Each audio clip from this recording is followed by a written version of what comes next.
ਵਾਹਿਗੁਰੂ ਜੀ ਕਾ ਖਾਲਸਾ ਵਾਹਿਗੁਰੂ ਜੀ ਕੀ ਫਤਿਹ। ਆਪਾਂ ਸਿੱਧ ਗੋਸ਼ਟ ਬਾਣੀ ਦਾ ਵਿਚਾਰ ਕਰਦੇ ਆ ਰਹੇ ਹਾਂ। ਤਕਰੀਬਨ ਆਪਣੇ 50 ਅੰਕ ਹੋ ਚੁੱਕੇ ਨੇ। ਇਸ ਬਾਣੀ ਦੇ 50 ਜਿਹੜੇ ਸਟੈਂਜ਼ੇ ਨੇ ਉਹ ਆਪਣੇ ਪੂਰੇ ਹੋ ਚੁੱਕੇ ਨੇ। ਜਿਹੜਾ 50ਵਾਂ ਸੀ ਮੈਂ ਲੜੀ ਜੋੜਨ ਖਾਤਰ ਇੱਕ ਵਾਰ ਰਿਪੀਟ ਕਰਦਾ।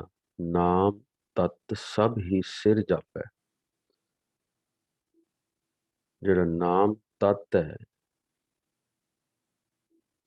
ਤਤ ਹੁੰਦਾ ਐਕਸਟਰੈਕਟ। ਸਭ ਤੋਂ ਉੱਤਮ ਸਿਰੇ ਦੀ ਗੱਲ। ਨਾਮ ਜਿਹੜਾ ਨਾਮ ਦੀ ਗੱਲ ਹੈ, ਦੁਨੀਆ ਦਾ ਕੋਈ ਵੀ ਜਾਪ ਇਹਦਾ ਮੁਕਾਬਲਾ ਨਹੀਂ ਕਰ ਸਕਦਾ। ਇਹ ਸਭ ਤੋਂ ਸਿਰੇ ਦੀ ਗੱਲ ਹੈ। ਇਸੇ ਕਰਕੇ ਹੁਣ ਅਸੀਂ ਜ਼ੋਰ ਦੇਣਾ ਸ਼ੁਰੂ ਕੀਤਾ ਕਿ ਇਹ ਸਿਹਾਰੀਆਂ ਦੀ ਪੂਰੀ ਵਿਆਲੀ। ਜੇ ਇਹਨੂੰ ਸਿਰ ਪੜ੍ਹ ਲਓਗੇ ਤੇ ਸਿਰ ਆਏਗਾ। ਸਿਰੇ ਸਭ ਹੀ ਸਿਰੇ ਜਾਪੈ। ਮੀਨਿੰਗ ਵੀ ਉਹਨਾਂ ਨੇ ਉਹੀ ਕੱਢੇ ਨੇ। ਸਾਰੇ ਜਾਪਾਂ ਦਾ ਸ਼੍ਰੋਮਣੀ ਜਾਪ ਹੈ। ਬਿਨ ਨਾਮ ਦੁੱਖ ਕਾਲ ਸੰਤਾਪ ਹੈ। ਜਦੋਂ ਤੱਕ ਨਾਮ ਤੁਹਾਡੇ ਹਿਰਦੇ 'ਚ ਨਹੀਂ ਉਤਰਿਆ ਉਦੋਂ ਤੱਕ ਤੁਸੀਂ ਆਪਾਂ ਸਾਰੇ ਹੀ ਕਾਲ ਦੇ ਵਸ 'ਚ। ਕਾਲ ਦਾ ਦੁੱਖ ਹੈ, ਮੌਤ ਦਾ ਦੁੱਖ ਹੈ। ਤਤੋ ਤਤ ਮਿਲੇ ਮਨ ਮੰਨੈ। ਉਸ ਪ੍ਰਭੂ ਦੇ ਨਾਮ ਦੀ ਜਿਹੜੀ ਕਮਾਈ ਉਹ ਕਰ ਕਰਕੇ ਆਪਾਂ ਉਸ ਤੱਤ ਦੇ ਵਿੱਚ ਮਿਲਣਾ, ਉੱਥੋਂ ਤੱਕ ਪਹੁੰਚਣਾ ਹੈ ਜਿਹੜਾ ਸਦਾ ਵਾਸਤੇ ਸਥਿਰ ਹੈ ਪ੍ਰਮਾਤਮਾ। ਦੂਜਾ ਜਾਏ ਇਕਤ ਘਰ ਆਨੈ। ਬੋਲੇ ਪਵਨਾ ਗਗਨ ਗਰਜੈ। ਨਾਨਕ ਨਿश्चल ਮਿਲਨ ਸਹਿਜੇ। ਸੋ ਤਤੋ ਤਤ ਮਿਲੇ ਮਨ ਮੰਨੈ। ਤਾਂ ਹੀ ਮੰਨਾਂਗੇ ਨਾ, ਤਾਂ ਹੀ ਯਕੀਨ ਹੋਏਗਾ ਵੀ ਰੱਬ ਹੈ। ਅਸੀਂ ਇਹ ਨਾਮ ਦੀ ਕਮਾਈ ਕੀਤੀ ਹੈ।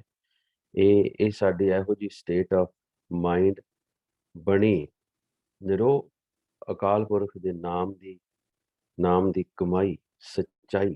ਦੂਜਾ ਭਾਏ ਇਕਤ ਘਰ ਅੰਨ ਹੈ। ਹੁਣ ਉਹ ਜਦੋਂ ਉਹ ਕਮਾਈ ਪ੍ਰਗਟ ਹੋ ਜਾਂਦੀ ਹੈ, ਪ੍ਰਕਾਸ਼ ਹੋ ਗਿਆ, ਤਤ ਜਦੋਂ ਮਿਲ ਗਿਆ ਉਸ ਪ੍ਰਮਾਤਮਾ ਦੇ ਵਿੱਚ, ਤੇ ਇਹ ਜਿਹੜੀ ਹੋਂਦ ਹੈ, ਸੱਚਾਈ ਹੈ, ਇਹ ਤਾਂ ਹੀ ਪ੍ਰਗਟ ਹੁੰਦੀ ਹੈ। ਮਨ ਜਿਹੜਾ ਉਸ ਵੇਲੇ ਬਿਲਕੁਲ ਪਤੀਜ ਜਾਂਦਾ, ਮਨ ਜਿਹੜਾ ਬਿਲਕੁਲ ਟਿਕਾਓ 'ਚ ਆ ਜਾਂਦਾ, ਸਹਿਜ 'ਚ ਆ ਜਾਂਦਾ। ਬੋਲੇ ਪਵਨਾ ਗਗਨ ਗਰਜੈ।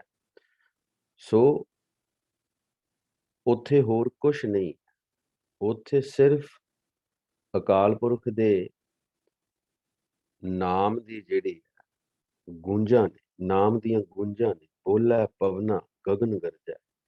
ਜਿਹੜਾ ਬਾਬੇ ਨਾਨਕ ਨੇ ਕਿਹਾ ਕਿ ਪਵਨ ਆਰੰਭ। ਸੋ ਇਹ ਸ਼ਬਦ ਦੀ ਗੂੰਜ ਹੈ ਉੱਥੇ। ਬ੍ਰਹਮੰਡੀ ਧੁਨੀਆਂ ਜਿਨ੍ਹਾਂ ਨੂੰ ਕਿਹਾ। ਗਗਨ ਦਮਾਮਾ ਬਾਜਿਓ ਪਰਿਓ ਨਿਸ਼ਾਨੇ ਕਾਓ। ਇਹ ਉਸ ਦਸਮ ਦੁਆਰ ਦੀ ਹੀ ਗੱਲ ਹੈ। ਨਾਨਕ ਨਿश्चल ਮਿਲਣ ਸਹਿਜੇ। ਸੋ ਇਸ ਸਹਿਜ ਅਵਸਥਾ ਵਿੱਚ ਆਇਆ, ਸਹਿਜ ਅਵਸਥਾ ਵਿੱਚ ਟਿਕਿਆ ਜਿਹੜਾ ਮਿਲਾਪ ਹੈ ਅਕਾਲ ਪੁਰਖ ਦਾ, ਉਹ ਇੱਕ ਤਰ੍ਹਾਂ ਨਾਲ ਟਿਕ ਜਾਂਦਾ, ਪੱਕਾ ਪਰਮਾਨੈਂਟ ਹੋ ਜਾਂਦਾ, ਸਥਿਰ ਹੋ ਜਾਂਦਾ। ਸੋ ਇਹ ਕੋਸ਼ਿਸ਼ ਸਾਡੀ ਜਿਹੜੀ ਸੀ ਕਿ ਅਸੀਂ ਇਸ ਬਾਣੀ ਨੂੰ ਆਪਾਂ ਗੁਰੂ ਨਾਨਕ ਦੇ ਜੋ ਸਵਾਲ ਜਵਾਬ ਨੇ ਉਹਨਾਂ ਨੂੰ ਖੋਲ੍ਹਦੇ ਆਈਏ ਚੰਗੀ ਤਰ੍ਹਾਂ, ਔਰ ਉਹਨਾਂ ਨੂੰ ਵਿਚਾਰਦੇ ਆਈ। ਹੁਣ ਕਈ ਲਫ਼ਜ਼ ਆਏ ਨੇ ਪਿੱਛੇ, ਜਿਵੇਂ ਕਥਾ ਵਿਚਾਰੀ। ਠੀਕ ਹੈ ਨਾ। ਕਥਾ ਵਿਚਾਰਨ ਤੋਂ ਭਾਵ ਵੀ ਬੰਦਗੀ ਕਰਨਾ ਹੀ ਹੈ। ਅਕਥ ਕਥਾ ਤੋਂ ਭਾਵ ਵੀ ਬੰਦਗੀ ਕਰਨਾ ਹੈ। ਹੁਣ ਜਿੱਥੇ ਕਿਤੇ ਭੈ ਆ ਜਾਵੇ, ਭੈ ਦਾ ਮਤਲਬ ਡਰ ਨਹੀਂ, ਭੈ ਦਾ ਮਤਲਬ ਹੈ ਭਾਣੇ ਦੇ ਵਿੱਚ। ਹੁਣ ਸ਼ਬਦ ਵਿਚਾਰ ਵੀ ਬੰਦਗੀ ਕਰਨਾ। ਸ਼ਬਦ ਵਸੈ ਜਿੱਥੇ ਆਉਂਦਾ ਉੱਥੇ ਨਾਮ ਦੇ ਪ੍ਰਕਾਸ਼ ਦੀ ਗੱਲ ਹੈ। ਜਿੱਥੇ ਤਤੈ ਤਤ ਆਉਂਦਾ ਹੈ, ਉੱਥੇ ਜੋਤੀ ਜੋਤ ਸਮਾਉਣ ਦਾ ਜਿਹੜਾ ਭਾਵ ਹੈ, ਜਿਵੇਂ ਹੁਣ ਪਿੱਛੇ ਅਸੀਂ ਇਸੇ 50 ਨੰਬਰ ਅੰਕ ਦੇ ਵਿੱਚ ਪੜ੍ਹਿਆ ਹੈ ਕਿ ਤਤੋ ਤਤ ਮਿਲੈ ਮਨ, ਉਹ ਹੈ ਜਿਉਂਦੇ ਜੀ, ਜੀਵਨ ਮੁਕਤ ਜਿਉਂਦੇ ਜੀ ਉਸ ਅਕਾਲ ਪੁਰਖ ਦੇ ਵਿੱਚ ਸਮਾ ਜਾਣਾ, ਮਿਲਾਪ ਹੋਣਾ, ਜੋਤੀ ਜੋਤ ਸਮਾਉਣਾ।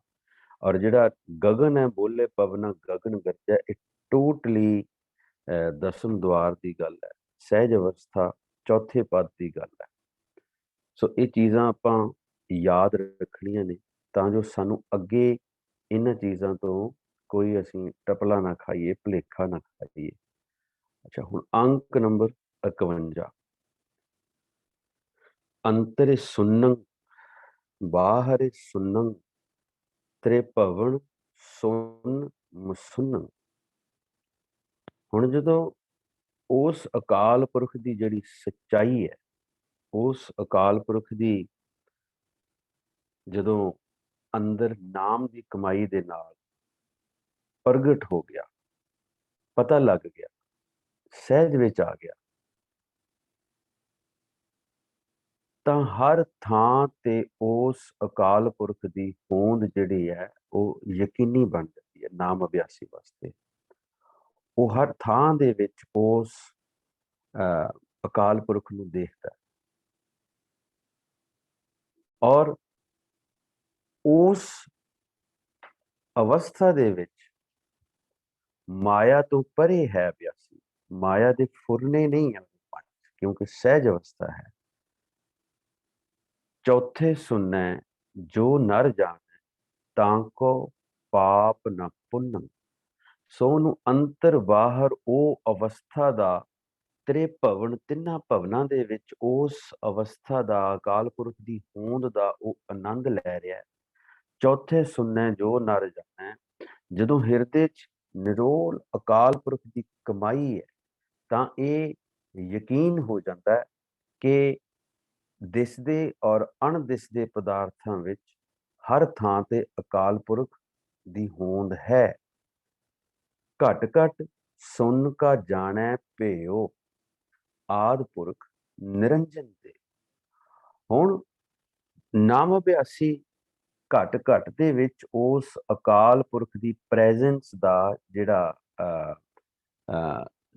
ਸੀਕ੍ਰੇਟ ਹੈ ਉਹਨੂੰ ਜਾਣ ਲੈਂਦਾ, ਜਿਹੜਾ ਭੇਦ ਹੈ ਉਹਨੂੰ ਜਾਣ ਲੈਂਦਾ। ਆਦਿ ਪੁਰਖ ਨਿਰੰਜਨ ਦੇ, ਔਰ ਉਹ ਕਰਤਾ ਪੁਰਖ ਹਰ ਇੱਕ ਦੇ ਵਿੱਚ ਮੌਜੂਦ ਹੈ। ਲੇਕਿਨ ਇਹ ਦੇਖਣ ਵਾਲੀ ਨਿਗਾਹ ਚਾਹੀਦੀ ਹੈ। ਮੈਂ ਪਹਿਲਾਂ ਵੀ ਬੇਨਤੀ ਕੀਤੀ ਸੀ ਕਿ ਆਮ ਸਾਡੇ ਕੀ ਹੁੰਦਾ ਕਿ ਅਸੀਂ ਹਰ ਇੱਕ ਨੂੰ, ਕਿਸੇ ਨੂੰ ਵੀ ਕੋਈ ਸਾਡੇ ਨਾਲ ਮਾੜਾ ਮੋਟਾ ਔਖਾ ਹੋਇਆ, ਅਸੀਂ ਉਹਨੂੰ ਮਾੜੇ ਚੰਗੇ ਲਫ਼ਜ਼ ਬੋਲ ਦਿੰਦੇ ਹਾਂ। ਇਹ ਫਿਰ ਅਭਿਆਸੀ ਦਾ ਕੰਮ ਨਹੀਂ ਰਹਿ ਜਾਂਦਾ। ਅਭਿਆਸੀ ਦੀ ਫਿਰ ਜਿਹੜੀ ਅਵਸਥਾ ਹੈ, ਉਹ ਗੱਲ ਸੁਣ ਜ਼ਰੂਰ ਲਏਗਾ, ਕਿਸੇ ਦੀ ਮਾੜੀ ਚੰਗੀ ਸੁਣ ਲਏਗਾ, ਲੇਕਿਨ ਉਹ ਕਿਉਂਕਿ ਨਿਰੰਤਰ ਉਹਦੇ ਅੱਗੇ ਉਹ ਦੇਖ ਰਿਹਾ ਹੈ, ਘਟ ਘਟ ਦੇ ਵਿੱਚ ਉਸ ਅਕਾਲ ਪੁਰਖ ਨੂੰ ਮਹਿਸੂਸ ਕਰ ਰਿਹਾ ਹੈ, ਤੇ ਫਿਰ ਉਹ ਇਹਨਾਂ ਗੱਲਾਂ ਤੋਂ ਉੱਪਰ ਉੱਠ ਜਾਂਦਾ।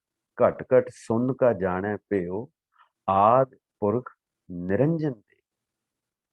ਹਰ ਘਟ ਦੇ ਵਿੱਚ ਉਹ ਉਸ ਅਕਾਲ ਪੁਰਖ ਦੀ ਮੌਜੂਦਗੀ ਨੂੰ ਮਾਣਦਾ ਹੈ, ਉਹਦਾ ਆਨੰਦ ਲੈਂਦਾ ਹੈ, ਕਿਉਂਕਿ ਉਹ ਅਸਲ ਦੇ ਵਿੱਚ ਅਕਾਲ ਪੁਰਖ ਦਾ ਰੂਪ ਹੀ ਹੋ ਚੁੱਕਾ ਹੁੰਦਾ ਹੈ। ਉਹ ਜੋਤੀ ਜੋਤ ਸਮਾ ਚੁੱਕਾ ਹੁੰਦਾ ਹੈ ਜਿਉਂਦੇ ਜੀ। ਜੋ ਜਨ ਨਾਮ ਨਿਰੰਜਨ ਰਤਾ, ਜੋ ਉਸ ਨਾਮ ਦੇ ਵਿੱਚ, ਜਿਹੜਾ ਨਾਮ ਮਾਇਆ ਤੋਂ ਪਰੇ ਹੈ, ਉਹਦੇ ਵਿੱਚ ਰਤਿਆ ਗਿਆ ਹੈ। ਰਤਨ ਤੋਂ ਭਾਵ ਹੈ ਇੱਕ ਮਿਕ ਹੋ ਗਿਆ ਹੈ, ਟੋਟਲੀ ਇੱਕ ਮਿਕ ਹੋ ਗਿਆ। ਨਾਨਕ ਸੋਈ ਪੁਰਖ ਵਿਦਾਤਾ। ਆਲੋ ਹੋਰ ਕਲੀਅਰ ਹੋ ਗਿਆ। ਉਹ ਫਿਰ ਸਿਰਜਣਹਾਰ ਪ੍ਰਭੂ ਦਾ ਰੂਪ ਹੋ ਜਾਂਦਾ ਹੈ, ਉਹ ਅਕਾਲ ਪੁਰਖ ਦਾ ਰੂਪ ਹੀ ਹੈ। ਸੁਨੋ ਸੁਨ ਕਹੈ ਸਭ ਕੋਈ। ਫਿਰ ਇਹ ਜ਼ਿਕਰ ਬੜੇ ਹੁੰਦੇ ਆ, ਗੱਲਾਂ ਬੜੀਆਂ ਹੁੰਦੀਆਂ ਨੇ। ਹੁਣ ਵੀ ਅੱਜ ਕੱਲ ਆਮ ਹੀ ਕਹਿ ਦਿੰਦੇ ਆ ਜੀ ਫਲਾਣਾ ਅਭਿਆਸੀ ਸੁੰਨ ਚ ਚਲਾ ਗਿਆ, ਕਈ ਸੰਤ ਜਨ ਐਸੇ ਹੈਗੇ ਆ, ਉਹ ਲੋਕਾਂ ਨੂੰ ਦਿਖਾਉਂਦੇ ਆ ਸਾਡਾ ਸੇਵਕ ਹੈ, ਉਹਨੂੰ ਕਹਿੰਦੇ ਚੱਲ ਵੀ ਦਦਾਰ ਸਿੰਘ ਸੁੰਨ ਚ ਜਾ ਕੇ ਦਿਖਾ। ਉਹ ਫਿਰ ਸੁੰਨ ਚ ਜਾਂਦਾ ਤੇ ਉਹ ਦੱਸਦੇ ਆ ਵੀ ਆਹ ਦੇਖੋ ਜੀ, ਇਹ ਸਾਡੇ ਚੇਲੇ ਨੇ, ਸੁੰਨ ਚ ਜਾ ਸਕਦੇ ਆ ਤੇ ਅਵਸਥਾ ਇਹਨਾਂ ਦੀ ਲਾਗੇ ਹੀ ਪਈ ਆ। ਇਸ ਤਰ੍ਹਾਂ ਹੁੰਦਾ ਨਹੀਂ। ਅਸਲ ਚ ਰਿਐਲਿਟੀ ਦੇ ਵਿੱਚ ਇਸ ਤਰ੍ਹਾਂ ਨਹੀਂ ਹੁੰਦਾ। ਉਹ ਕਿਸੇ ਚੀਜ਼ ਦਾ ਵਿਖਾਵਾ ਨਹੀਂ ਹੈ, ਇਹ ਕੋਈ ਸ਼ਕਤੀ ਨਹੀਂ ਹੈ, ਕੋਈ ਰਿੱਧੀ ਸਿੱਧੀ ਨਹੀਂ ਹੈ ਕਿ ਆਪਾਂ ਇਸ ਚੀਜ਼ ਦਾ ਵਿਖਾਵਾ ਕਰਾਂਗੇ। ਸੋ ਇਹ ਗੱਲਾਂ ਸਾਰੇ ਕਰਦੇ ਨੇ, ਸੁਣੋ ਸੁਣ ਕਹਿ ਸਭ ਕੋਈ, ਪਰ ਇਹ ਇੱਕ ਐਸੀ ਮਠਿਆਈ ਹੈ, ਸੋ ਜਾਣੇ ਜਿਨ ਚਾਖਿਆ, ਜਿਹਨੇ ਇਸ ਦਾ ਸਵਾਦ ਚਖਿਆ ਹੈ, ਉਹ ਹੀ ਚੰਗੀ ਤਰ੍ਹਾਂ ਇਸ ਨੂੰ ਜਾਣ ਸਕਦਾ ਹੈ। ਬਾਕੀ ਗੱਲੀ ਜੋਗ ਨਾ ਹੋਈ, ਜੋਗ ਨਾ ਖਿੰਥਾ, ਜੋਗ ਨਾ ਡੰਡਾ। ਸ਼ਬਦ ਆਪਾਂ ਸਾਰੇ ਪੜ੍ਹਦੇ ਹਾਂ। ਜੋਗ ਨਾ ਖਿੰਥਾ, ਜੋਗ ਨਾ ਡੰਡਾ,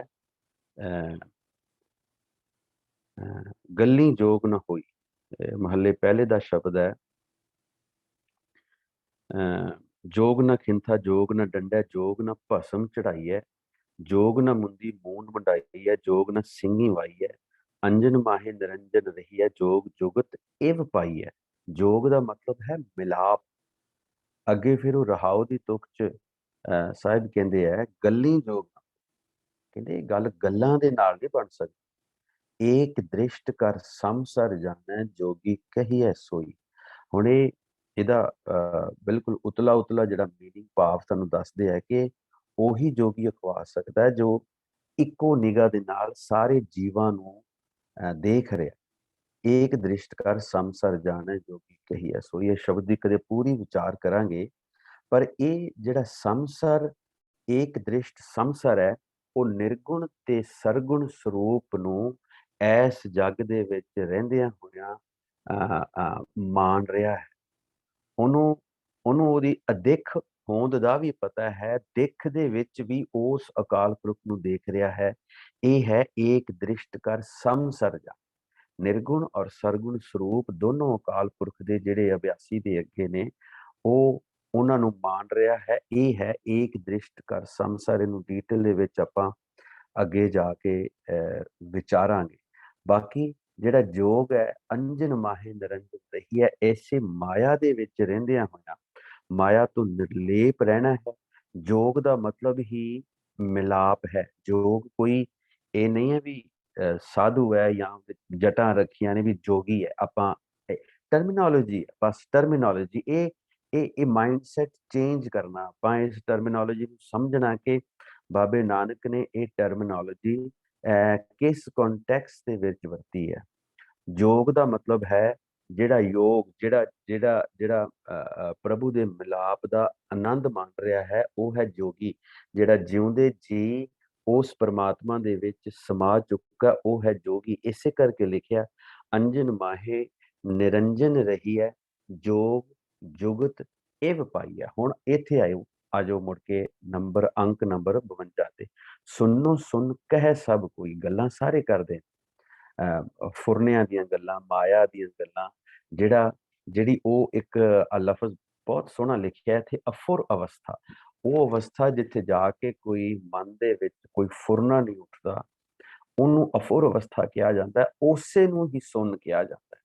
ਗੱਲਾਂ ਇਹਦੇ ਬਾਰੇ ਸਾਰੇ ਕਰਦੇ ਆ, ਪਰ ਲੇਕਿਨ ਇਹਨੂੰ ਪ੍ਰੈਕਟੀਕਲੀ ਕੋਈ ਵਿਰਲਾ ਇੱਥੋਂ ਤੱਕ ਪਹੁੰਚਦਾ। ਅਨਹਤ ਸੁਣ ਕਹਾਂ ਤੇ ਹੋਈ, ਕਹਿੰਦੇ ਐਸੀ ਸੁਣ ਜਿਹੜੀ ਹਮੇਸ਼ਾ ਹਮੇਸ਼ਾ ਵਾਸਤੇ ਰਵੇ। ਅਨਹਤ, ਜਿਹਨੂੰ ਫਿਰ ਮੁੜ ਕੇ ਖਤਮ ਨਾ ਕੀਤਾ ਜਾ ਸਕੇ, ਜੋ ਸਦਾ ਟਿਕੀ ਰਵੇ। ਐਸੀ ਅਵਸਥਾ ਕਿਵੇਂ ਬਣ ਸਕਦੀ ਹੈ? ਕਿਸ ਤਰ੍ਹਾਂ ਇਹਦੇ ਬਾਰੇ ਪਤਾ ਲੱਗ ਸਕਦਾ ਹੈ। ਅਨਹਤ ਸੁਣ ਰਤੇ ਸੇ ਕੈਸੇ, ਜਿਹੜੇ ਉਸ ਅਫੁਰ ਅਵਸਥਾ ਵਿੱਚ ਜੁੜੇ ਹੋਏ ਨੇ, ਉਹ ਬੰਦੇ ਕਿੱਦਾਂ ਦੇ ਹੁੰਦੇ ਆ? ਉਹਨਾਂ 'ਚ ਕੋਈ ਚੇਂਜ ਆ ਜਾਂਦੀ ਹੈ, ਉਹਨਾਂ ਦੀਆਂ ਅੱਖਾਂ 'ਚ ਕੋਈ ਝਲਕਾਰੇ ਵੱਜਦੇ ਆ, ਮੂੰਹ ਖੋਲਦੇ ਜਦੋਂ ਕੋਈ ਉਹਦੋਂ ਸੂਰਜਾਂ ਦਾ ਪ੍ਰਕਾਸ਼ ਹੁੰਦਾ।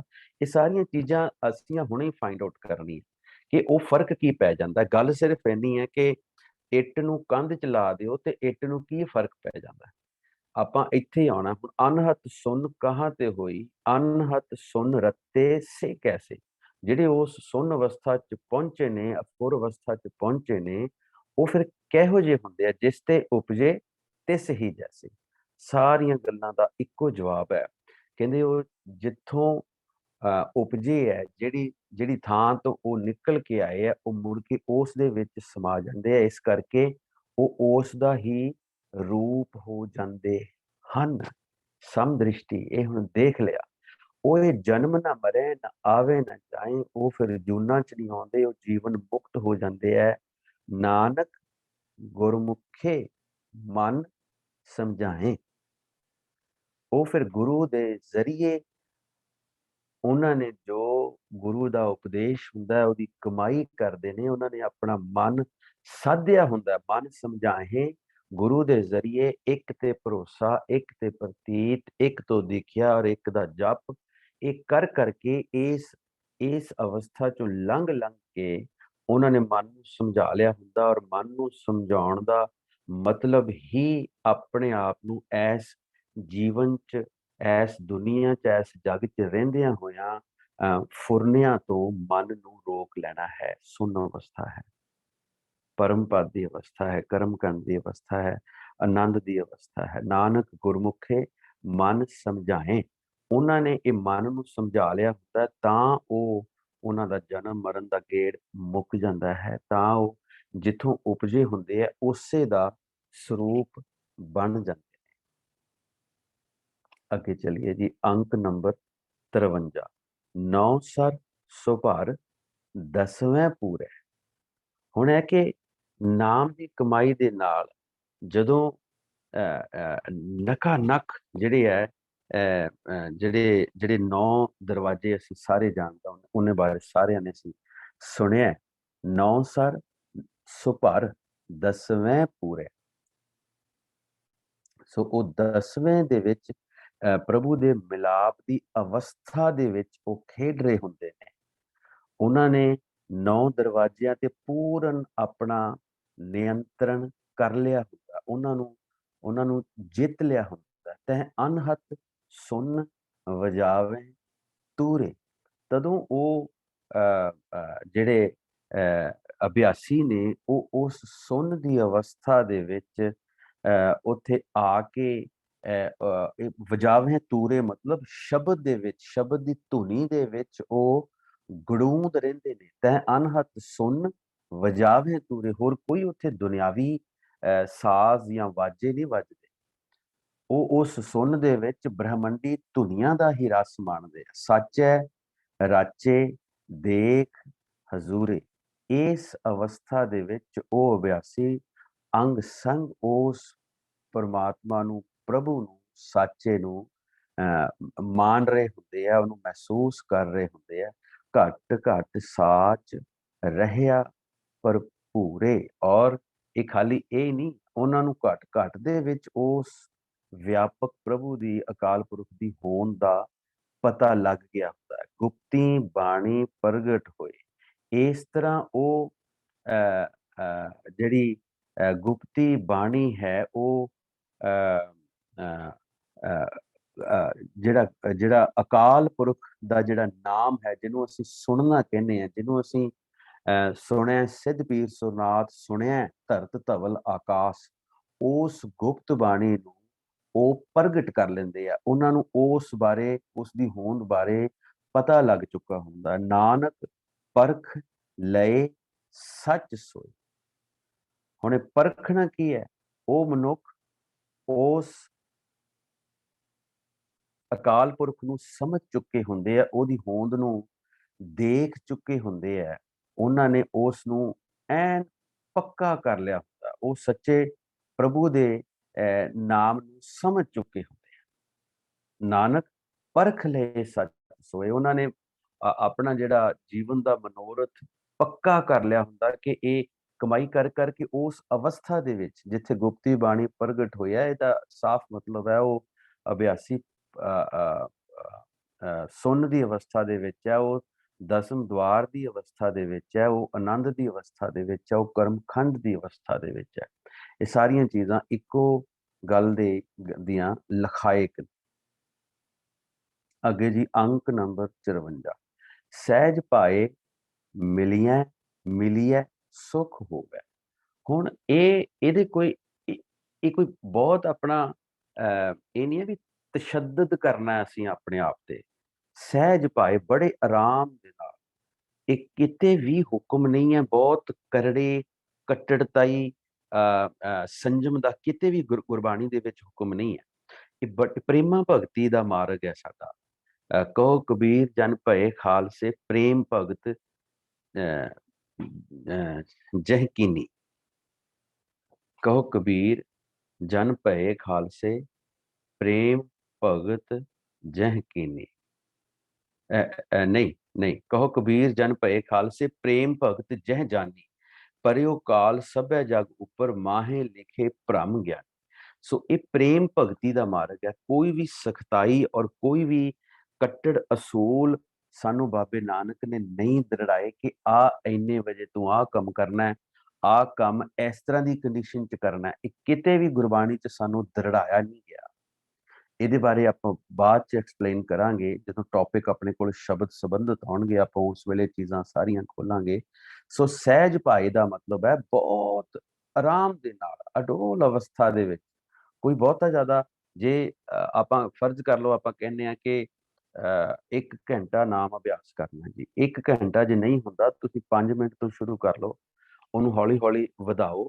ਅਵਲ ਤੇ ਉਹ ਆਪੇ ਹੀ ਕਿਰਪਾ ਹੋਏਗੀ, ਆਪੇ ਹੀ ਆਟੋਮੈਟਿਕ ਸਾਰਾ ਕੰਮ ਹੋਏਗਾ। ਹੌਲੀ ਹੌਲੀ ਤੁਹਾਡਾ ਟਾਈਮ ਵਧੇਗਾ, ਰਸ ਆਏਗਾ, ਔਰ ਆਪਣੇ ਆਪ ਨੂੰ ਅਸੀਂ ਉਹਦੇ 'ਚ ਨਾਮ ਦੇ ਵਿੱਚ ਕਰਤੇ ਪੁਰਖ ਨੂੰ ਮਹਿਸੂਸ ਕਰਨਾ ਸ਼ੁਰੂ ਕਰ ਦਾਂਗੇ। ਸਹਿਜ ਪਾਏ ਮਿਲੀਏ ਸੁਖ ਹੋਵੇ। ਸੁਖ ਹੈ ਹੀ ਉਸ ਅਕਾਲ ਪੁਰਖ ਦਾ ਮਿਲਾਪ ਹੈ। ਗੁਰਮੁਖੇ ਜਾਗੈ ਨੀਂਦ ਨਾ ਸੋਵੇ। ਫਿਰ ਉਹ ਅਲਰਟ ਰਹਿੰਦਾ ਹਮੇਸ਼ਾ। ਗੁਰਮੁਖੇ ਉਹ ਸਿਸਟਮ ਦੇ ਵਿੱਚ ਪ੍ਰਵਾਨ ਹੋ ਕੇ, ਉਹ ਸਿਸਟਮ ਨੂੰ ਅਡਾਪਟ ਕਰਕੇ, ਜਿਹੜਾ ਫਿਰ ਉਹ ਅਗਿਆਨਤਾ ਦੀ ਨੀਂਦ ਦੇ ਵਿੱਚ ਨਹੀਂ ਸੌਂਦਾ, ਉਹ ਫਿਰ ਭਰਮਾਂ 'ਚ ਨਹੀਂ ਪੈਂਦਾ।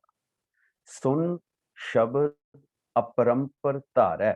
ਪ੍ਰਮਾਤਮਾ ਦੀ ਸਿਫਤ ਸਲਾਹ ਜਿਹੜੀ ਹੈ, ਉਹਦਾ ਨਾਮ ਅਭਿਆਸ ਹੈ। ਉਹਨੂੰ ਉਸ ਅਕਾਲ ਪੁਰਖ ਦੇ ਧਿਆਨ ਵਿੱਚ, ਅਕਾਲ ਪੁਰਖ ਦੇ ਵਿੱਚ ਉਸ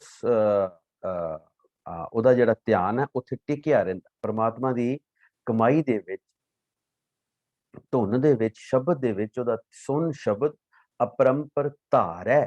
ਉਹਦੇ ਅੰਦਰ ਫਿਰ ਉਹ ਹਮੇਸ਼ਾ ਜਿਹੜੀ ਹੈ, ਉਹਦਾ ਜਿਹੜਾ ਧਿਆਨ ਹੈ ਉਹ ਕਿਤੇ ਬਾਹਰ ਨਹੀਂ, ਕਿਉਂਕਿ ਫੁਰਨੇ ਮਰ ਚੁੱਕੇ ਆ। ਮਨ ਜਿਹੜਾ ਹੈ ਉਹ ਅਫੁਰ ਅਵਸਥਾ ਵਿੱਚ ਆ ਗਿਆ।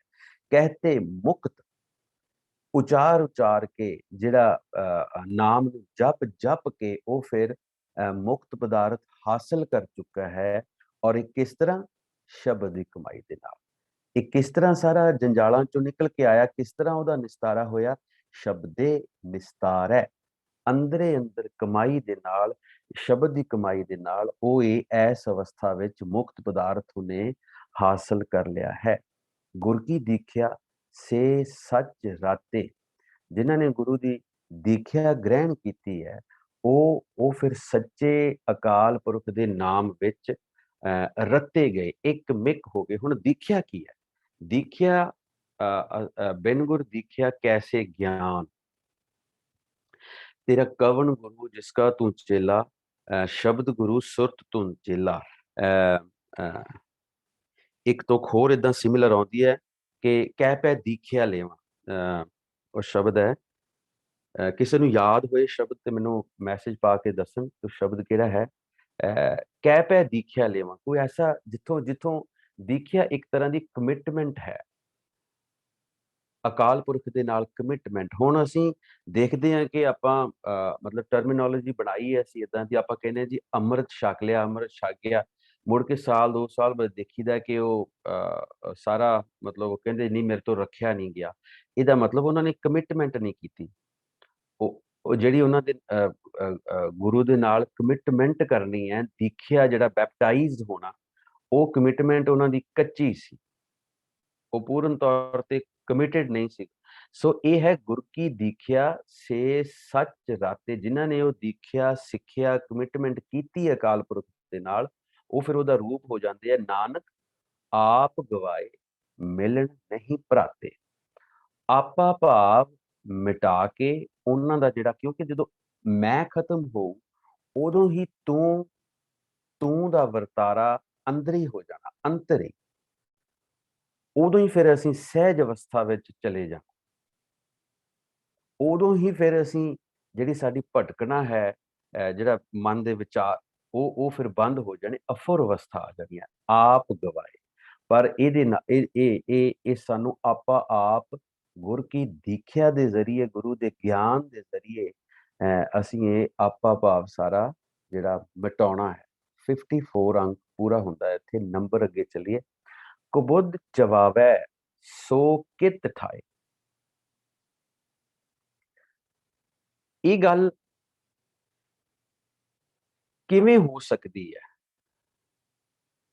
ਕਿ ਜਿਹੜਾ ਬੰਦਾ ਹੈ ਉਹ ਆਪਣੀ ਭੈੜੀ ਮੱਤ ਤੋਂ ਦੂਰ ਚਲਾ ਜਾਏ, ਉਹ ਵਿਚਾਰਾਂ ਤੋਂ ਮੁਕਤ ਹੋ ਜਾਵੇ। ਕੁਬੁੱਧ ਚਵਾਵੈ, ਕਿਉਂ ਤਤ ਨਾ ਬੁਝੈ ਚੋਟਾਂ ਖਾਏ। ਬੰਦਾ ਕਿਉਂ ਨਹੀਂ ਅਸਲੀਅਤ ਬੁੱਝਦਾ? ਸਮਝਣਾ ਪਹਿਲਾਂ, ਫਿਰ ਬੁੱਝਣਾ। ਕਿਉਂ ਨਹੀਂ ਬੁੱਝਦਾ? ਤੇ ਉਹ ਕਿਉਂ ਇਸ ਮਨੁੱਖਾ ਜਨਮ ਨੂੰ, ਇਸ ਮਨੁੱਖਾ ਜਨਮ ਦੇ ਵਿੱਚ ਮਾਇਆ ਦੀਆਂ ਚੋਟਾਂ ਸਹਾਰ ਰਿਹਾ? ਮਾਇਆ ਦੇ ਵਿੱਚ ਕਿਉਂ ਉਹ ਇੰਨਾ ਗਲਤਾਨ ਹੈ ਕਿ ਉਸ ਕਰਤੇ ਪੁਰਖ ਦੀ ਹੋਂਦ ਦਾ ਉਹਨੂੰ ਪਤਾ ਨਹੀਂ ਲੱਗ ਰਿਹਾ? ਕਿਉਂਕਿ ਕੁਬੁੱਧ ਹੈ, ਉਹ ਗੁਰੂ ਦੀ ਮੱਤ ਲੈਣਾ ਹੀ ਨਹੀਂ ਚਾਹੁੰਦਾ, ਉਹ ਗੁਰੂ ਦੀ ਮੱਤ ਨੂੰ ਵੀ ਆਪਣੇ ਢੰਗ ਨਾਲ ਵਰਤਣਾ ਚਾਹੁੰਦਾ। ਇਸ ਕਰਕੇ ਇਹ ਕਿਉਂ ਤਤ ਨਾ ਬੂਝੇ ਚੋਟਾਂ ਖਾਏ। ਅੱਗੇ ਹੈ ਜਮਦਰ ਬਾਧੇ ਕੋਈ ਨਾ ਰੱਖੇ। ਉਸ ਇਹ ਦੇਖੋ, ਅੰਤਰ ਇੱਕ ਸਟੇਟ ਆਫ ਮਾਈਂਡ ਹੀ ਹੈ। ਇਹ ਜਿਹੜੇ ਅੰਦਰੂਨੀ ਭਾਵ ਨੇ, ਉੱਥੇ ਸਾਡੀ ਮਦਦ ਕਿਸੇ ਨੇ ਨਹੀਂ ਕਰ ਸਕਣੀ, ਕਿਸੇ ਨੇ ਸਾਡੀ ਮਦਦ ਨਹੀਂ ਕਰ ਸਕਣੀ। ਅਸੀਂ ਆਪਣੇ ਆਪ ਆਪਣੀ ਮਦਦ ਕਰਨੀ ਹੈ। ਕੁਬੁੱਧ ਚਵਾਵੈ ਸੋ ਕਿਤ ਠਾਏ। ਐਸਾ ਕਿਹੜਾ ਅਸਥਾਨ ਹੈ, ਐਸੀ ਕਿਹੜੀ ਜਗ੍ਹਾ ਹੈ ਜਿੱਥੇ ਜਿਹੜੀ ਕੁਬੁੱਧੀ ਹੈ, ਭਾਵ ਜਿਹੜੀ ਮਨਮਤ ਹੈ, ਉਹ ਦੂਰ ਹੋ ਜਾਏ, ਉਹ ਚੁੱਕੀ ਜਾਵੇ। ਚਵਾਵੈ, ਚੁੱਕੀ ਜਾਵੇ। ਕਿਉਂ ਤਤ ਨਾ ਬੁਝੈ ਚੋਟਾਂ ਖਾਏ। ਕਿਉਂ ਅਸਲੀਅਤ ਦੇ ਬਾਰੇ ਪਤਾ ਨਹੀਂ ਲੱਗਦਾ ਔਰ ਅਸੀਂ ਮਾਇਆ ਦੇ ਵਿੱਚ, ਮਾਇਆ ਦੇ ਭਰਮ ਜਾਲ ਦੇ ਵਿੱਚ ਫਸੇ ਰਹਿੰਦੇ। ਜਮਦਰ ਬਾਧੇ ਕੋਈ ਨਾ ਰੱਖੈ, ਬਿਨ ਸ਼ਬਦੈ ਨਾਹੀ ਪਤ ਸਾਖੈ। ਸਤਿਗੁਰੂ ਦੇ ਸ਼ਬਦ ਤੋਂ ਬਿਨਾ ਕਿਤੇ ਵੀ ਇੱਜ਼ਤ ਨਹੀਂ ਹੈ। ਸਤਿਗੁਰੂ ਦੇ ਸ਼ਬਦ ਤੋਂ ਬਿਨਾ। ਇਸੇ ਕਰਕੇ ਸ਼ਬਦ ਦੀ ਪ੍ਰਧਾਨਤਾ ਹੈ, ਸ਼ਬਦ ਨੂੰ ਜਪਣ ਦਾ ਜ਼ਿਕਰ ਹੈ ਬਾਰ-ਬਾਰ। ਹਰ ਲਾਈਨ ਦੇ ਵਿੱਚ ਸ਼ਬਦ ਦਾ ਅਭਿਆਸ, ਨਾਮ ਦਾ ਅਭਿਆਸ, ਬਚਨ ਦਾ ਅਭਿਆਸ, ਸਤਿਗੁਰ, ਗੁਰ ਗੁਰ, ਹਰ ਹਰ, ਗੋਬਿੰਦ ਗੋਬਿੰਦ। ਇਹ ਸਾਰੀਆਂ ਚੀਜ਼ਾਂ ਬਾਰ-ਬਾਰ ਆਉਣਗੀਆਂ ਕਿਉਂਕਿ ਅਸੀਂ ਇਸੇ ਚੀਜ਼ ਤੋਂ ਦੂਰ ਆ। ਬਾਕੀ ਪਾਠ ਜਿੰਨਾ ਮਰਜ਼ੀ ਕਰ ਲਓ, ਨਿਤਨੇਮ ਜਿੰਨਾ ਮਰਜ਼ੀ ਕਰ ਲਓ, 5 ਬਾਣੀਆਂ, ਮੈਂ ਕਹਿੰਦਾ 55 ਬਾਣੀਆਂ ਪੜ੍ਹੋ, ਪਰ ਜੇ ਉਹਦੇ ਤੇ ਅਮਲ ਹੀ ਹੈ ਨਹੀਂਗਾ, ਜੇ ਉੱਤੇ ਅਮਲ ਹੀ ਹੈ ਨਹੀਂਗਾ, ਤੇ ਉਹ ਪਾਠ ਜਿਹੜਾ ਕਿਤੇ ਨਹੀਂ ਲਿਜਾ ਸਕਦਾ, ਕਿਤੇ ਵੀ। ਇਹ ਗੁਰਬਾਣੀ ਦੱਸਦੀ ਹੈ। ਗੁਰਬਾਣੀ ਚ ਘੱਟੋ ਘੱਟ ਇੱਕ ਦਿਨ ਅਸੀਂ ਬੈਠ ਕੇ ਪਾਠ ਦੇ ਉੱਤੇ ਅਰਾਊਂਡ 50 ਦੇ ਕਰੀਬ ਅਸੀਂ ਸ਼ਬਦ ਲੱਭੇ ਹੈ ਜਿਹੜੇ ਕਹਿੰਦੇ ਆ ਵੀ ਪਾਠ ਨਹੀਂ ਕਰਨਾ, ਪਾਠ ਨੂੰ ਅਮਲ ਚ ਲੈ ਕੇ ਆਉਣਾ। ਇਹ ਜਿਹੜਾ ਪਾਠ ਦਾ ਮਤਲਬ ਕੀ ਹੁੰਦਾ? ਪਹਿਲੀ ਗੱਲ, ਡਿਕਸ਼ਨਰੀ ਮਤਲਬ ਦੇਖੋ, ਪਾਠ ਦਾ ਮਤਲਬ ਹੁੰਦਾ ਲੈਸਨ, ਸਿੱਖਿਆ। ਔਰ ਜਿਹੜੀ ਸਿੱਖਿਆ ਹੈ ਉਹਨੂੰ ਹਮੇਸ਼ਾ ਬੁੱਧੀ ਫੜਦੀ ਹੈ, ਬੁੱਧੀ ਸਮਝਦੀ ਹੈ। ਹੁਣ ਬਿਨ ਸ਼ਬਦੈ ਨਾ ਹੀ ਪਤ ਸਖ ਹੈ। ਹੁਣ ਅਸੀਂ ਇਸ ਚੀਜ਼ ਨੂੰ ਬੁੱਝਣਾ, ਸਮਝਣਾ। ਕਿਉਂ ਘਰ ਬੁੱਝੈ ਪਾਵੈ ਪਾਰ, ਨਾਨਕ ਮਨਮੁਖ ਨਾ ਬੁੱਝੈ ਗਵਾਰ। ਸਾਨੂੰ ਇਤਬਾਰ ਹੀ ਨਹੀਂ ਹੁੰਦਾ। ਐਸੇ ਫੁਰਨਿਆਂ ਦੇ ਵਿੱਚ ਅਸੀਂ ਰੁੱਝ ਜਾਂਦੇ ਹਾਂ, ਅਸੀਂ ਐਸੇ ਉਹਨਾਂ ਦੇ ਵਿੱਚ, ਮਾਇਆ ਦੇ ਵਿੱਚ ਫਸ ਜਾਂਦੇ ਹਾਂ ਕਿ ਸਾਨੂੰ ਪਤਾ ਨਹੀਂ ਲੱਗਦਾ ਵੀ ਅਸੀਂ ਇੱਕ ਦਿਨ ਇਸ ਜਹਾਨ ਤੋਂ ਜਾਣਾ ਵੀ। ਇਹ ਅਸਲੀਅਤ ਸਾਡੇ ਸਾਹਮਣੇ ਆਉਂਦੀ ਨਹੀਂ ਕਦੇ। क्यों? क्योंकि साडा जिहड़ा सुभाव है वो गुरमुखे नहीं है, वो है मनमुखे। ਅਸੀਂ ਆਪਣੇ ਮਨ ਦੇ ਪਿੱਛੇ ਲੱਗ ਕੇ ਤੁਰਦੇ ਆ। ਮਨਮੁਖ ਬਿਲਕੁਲ ਆਪੋਜ਼ਿਟ ਹੈ। ਉਹ ਇੱਕ ਨਾਲ ਪ੍ਰਤੀਤ ਨਹੀਂ ਹੈ, ਪਹਿਲੀ ਗੱਲ। ਇੱਕ ਤੇ ਭਰੋਸਾ ਨਹੀਂ ਹੈ, ਇੱਕ ਨਾਲ ਕਮਿਟਡ ਨਹੀਂ ਹੈ। ਕਮਿਟਮੈਂਟ ਹੋਏਗੀ, ਭਗਤੀ ਤਾਂ ਹੀ ਹੋ ਸਕਦੀ ਹੈ।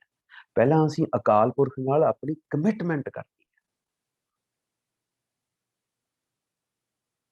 ਸੋ ਨਾਨਕ ਮਨਮੁਖ ਨਾ ਬੂਝੈ ਗਵਾਰ।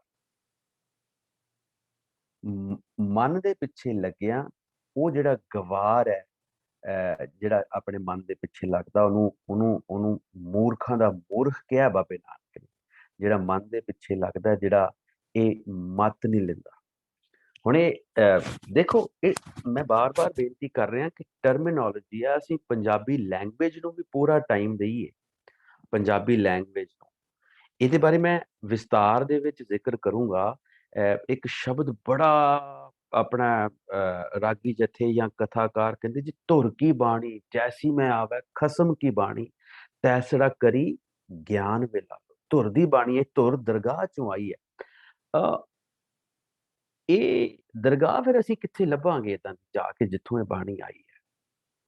ਇਹ ਧੁਰ ਦਾ ਮਤਲਬ ਪਤਾ ਕੀ ਹੁੰਦਾ? ਧੁਰ ਦਾ ਮਤਲਬ ਹੁੰਦਾ ਧੁਰੋਂ, ਐਨ ਸਿਰੇ ਤੋਂ, ਐਨ ਟੌਪ ਤੋਂ, ਟੌਪ ਤੋਂ।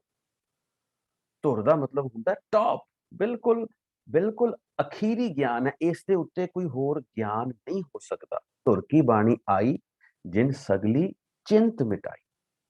ਇਸ ਗਿਆਨ ਦੀ ਮਦਦ ਦੇ ਨਾਲ ਅਸੀਂ ਇਸ ਦੁਨੀਆ 'ਚ ਰਹਿੰਦੇ ਹੋਏ ਅਕਾਲ ਪੁਰਖ ਦੇ ਵਿੱਚ ਜਿਉਂਦੇ ਜੀ ਆਪਣੇ ਆਪ ਨੂੰ ਸਮੋ ਸਕਦੇ ਹਾਂ, ਜਾਂ ਅਸੀਂ ਉਹਦਾ ਰੂਪ ਹੋ ਸਕਦੇ ਹਾਂ। ਤਾਂ ਇਹ ਤੁਰਦੀ ਹੈ, ਇਸ ਤੋਂ ਉੱਤੇ ਹੋਰ ਕੁਝ ਨਹੀਂ ਹੈ।